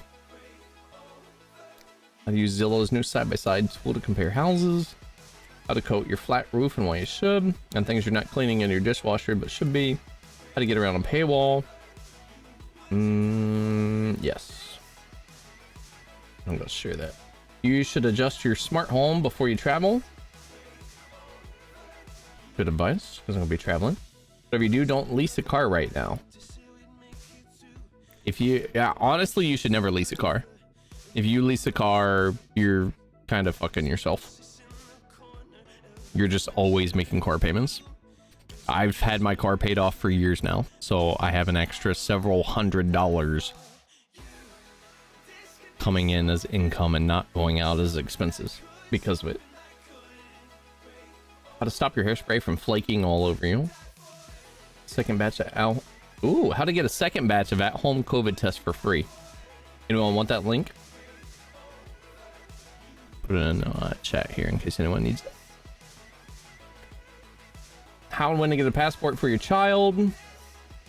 Set up your own parental controls. 9 vegetables you should plant right now to be ready for spring. Give your sandwich more texture by adding planks of iceberg lettuce. 11 things Lifehacker readers learn embarrassingly late in life. I want to see that. Best morning routine for anyone who sucks at morning routines. Ooh, I need that. 12 awful infomercial products millions of people still buy. 20 weeds in your garden that you really shouldn't kill. I want to see that. Clever way to send high-res photos on WhatsApp. This is the fastest way to merge PDFs on a Mac. How to remove the recycle bin on Windows. Not replacing your loofah often enough. They say money can't buy happiness. Look at the fucking smile on my face. An anonymous cheer. Thank you for the fucking 1,000 biddies, whoever that was. I appreciate you. Y'all are fucking amazing tonight. I don't know what's going on. If it's the St. Patrick's Day coming up and everybody wants to just get drunk and celebrate, or what? But I'm loving the fucking subs and bits and the follows and raids and Tonight's been great. I appreciate you all. Why you shouldn't swerve around deer or other animals in the road? Yeah, just plow right through them. That's fine. 7 biggest announcements from Apple's peak performance event. Ooh, they create the ultimate travel spreadsheet. Let's see what they're talking about. Outdoor garden needs a muffin pan. Does it though? Deciphering the post credits. Pam and Tommy.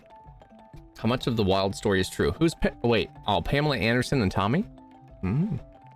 Blue's The Dropout explores Elizabeth Holmes' unbelievable rise and fall. 5 delicious hot cross buns. Bridgerton season 2. All right. Let's jump to. I want to jump to the vibrator one. And we'll check out Elden Ring because I know a lot of people are playing Elden Ring right now. Here we go. Do vibrators actually decrease your sensitivity? Okay. Actually, I should change my. Fuck it. I'll just read it. Vibrators owe 2 things to Sex and the City: mainstream normalization, and unfortunately, the proliferation of some scary-sounding myths.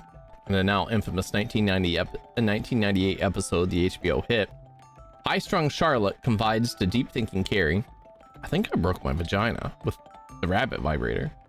I'm scared if I keep using it, I'll never be able to enjoy sex with a man again." With Charlotte, it's myth-busting time, and nearly 15 years later, it bears repeating. No matter how often you use it, you don't need to stress about becoming wholly dependent on a sex toy to bring yourself over the finish line. No toy time or vigorous solo session is going to desensitize your bits, at least not for long. So like I was saying earlier, it's possible that you can make it very difficult for yourself to get off any other way if you only use one method or use one toy or use one, I don't know, like for guys it's using one rhythm or motion or whatever with their hand. You know what I mean?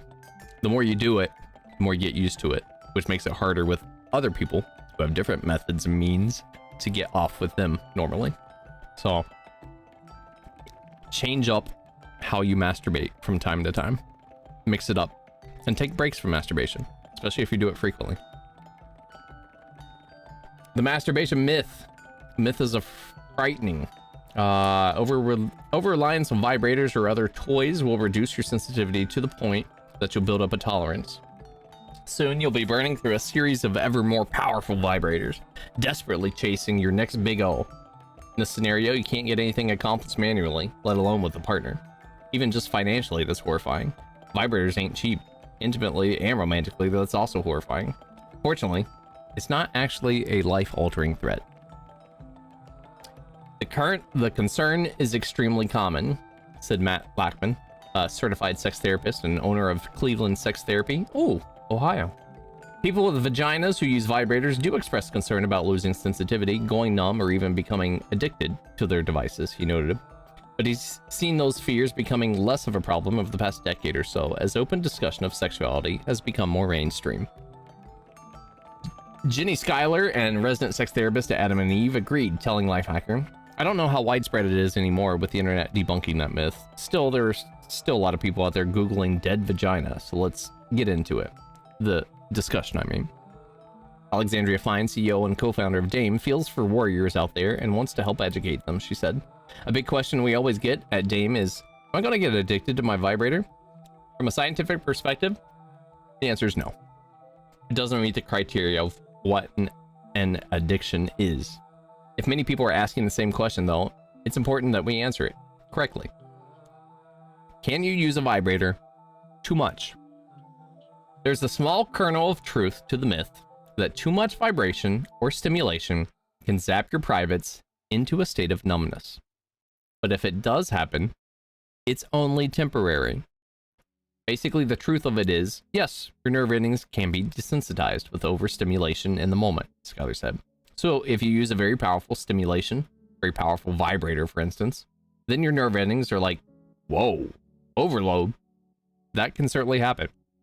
But they recalibrate a few minutes later. The myth that your nerve endings will be ground into oblivion, gone forever, is just that, a myth. Lockman agreed that some numbness can be expected with overuse, especially if you're using a high setting on your toy or going at it constantly. But compared the numbness to the temporary sensation of having a body part fall asleep. It'll come back 10 minutes or so, he reassured us. There is a caveat worth noting, Lockman added.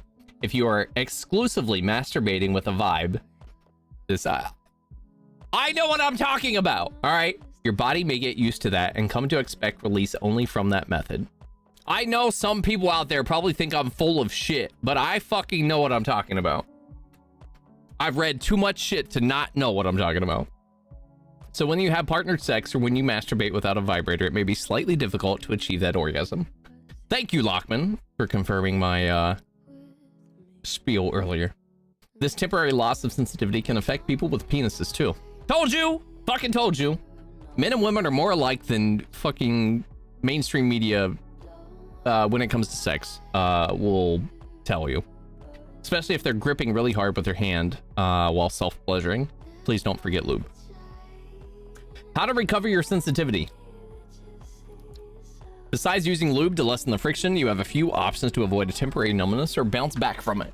Use a lower setting on your vibrator for one, instead of just putting that shit on a 10 and going to town, as advised Lockman. Skylar recommends bullet vibrators, which are generally smaller and only feature one speed setting. If you experience numbness while you're being intimate with a partner, she advises taking breaks as needed. For sure, you can think of other activities to keep you busy while you wait for your nerve endings to simmer down. Switch things up whenever you can, too, Fine explained. If you're always masturbating in the same way, I swear to God, I've never read this article before in my life. I swear to God. Fine explained, if we're always masturbating in the same way with the same products, we'll start creating a strong pathway to pleasure that could become limiting. The concept of fetish is a good example of this, because if you really need a feather to have an orgasm, without that feather, you may not experience pleasure. If we get so specific that we can only experience pleasure in one way, it can be problematic. So it's important to have different vibrators and connect with our bodies to find pleasure in different ways. Katarina Lynn, head of luxury sexual lifestyle brand Jimmy Jane, suggested that the easiest way to avoid the problem is to listen to your body. Start with slow play with yourself. Really understand yourself, she said. Figure out how you respond to and experiment with different pressures and paces. If you get too used to products or models, hold on. If you get too used to certain products or models, there are plenty of options out there. Jimmy Jane, she notes, aims to create toys that simulate human touch more closely than ones made of other materials. So maybe that will change things up a bit.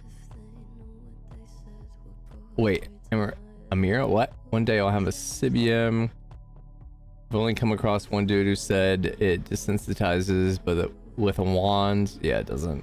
I recovered it with Ghost, though never does much for me. I want to get one so my neighbors can see it on local Bluetooth.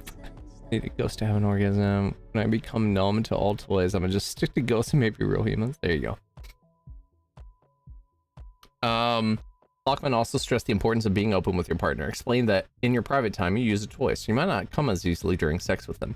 An honest discussion beforehand can prevent them from feeling bad in the moment, even though, as we know, sex should be about pleasure, not the pursuit of an orgasm. And hey, maybe they'll even be down to bring the device into bed so you can both enjoy it. Very, very good article. I'm saving that. Saving that shit.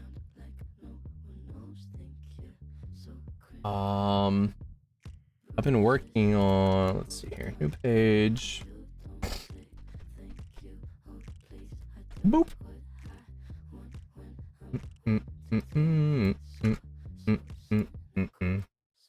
All right, let's check a couple of streams around us.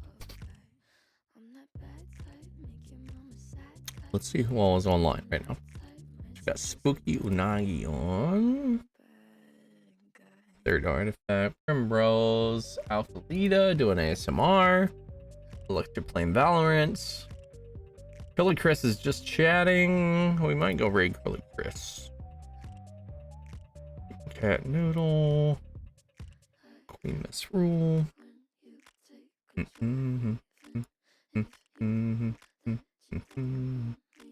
Strawberries. Lizzie Rose. Peaceful.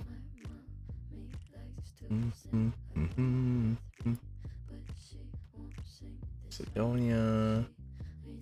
Sacred Angel. Slinkmeister. Stephazoid. Oh, gotcha. Chai Bunny.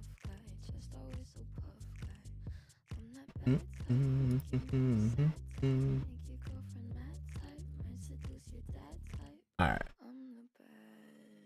Let's see. There you are. So, Oh my gosh. That makeup is I love it. I think they're still doing dates on here. Titled dating show. I was like, oh, it's Tuesday. I was like, Should we raid in and do a date? Hold on. oh yeah. Oh my gosh, I didn't even notice. Oh my god. Ooh, that's creepy. This is my doll Valak. Your doll what? Phallic? Oh man. Oh. Ew, what the fuck? No. She does move. She also talks, but it's really loud, so I don't like to, Oh wow. blast people with that. She's always in the background, chilling. What? Why'd my heart rate go up so fast over it?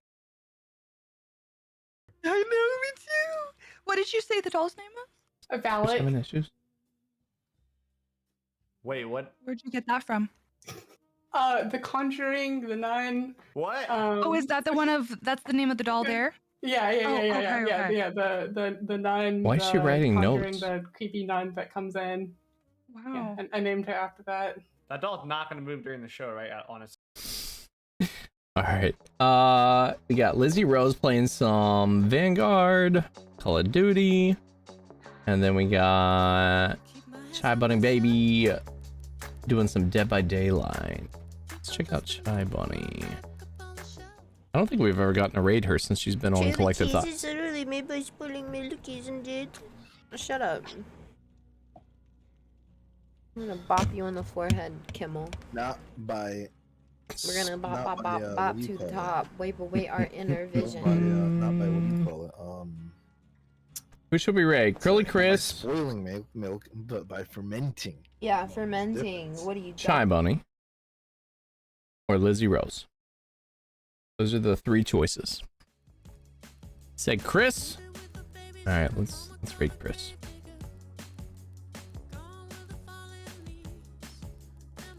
Let's raid Chris.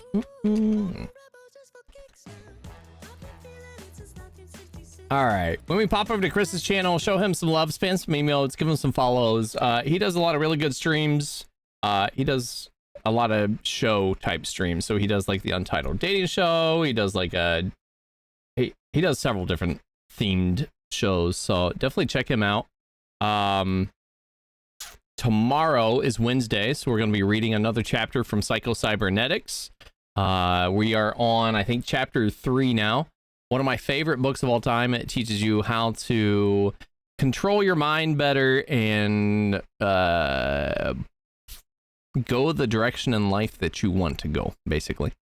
And then Thursday, we have St. Patrick's Day Truth or Drink Extra Dirty Edition on stream. If you'd like to join us for that, if you don't have plans for St. Patrick's Day, please come by and join us. It's an open free-for-all.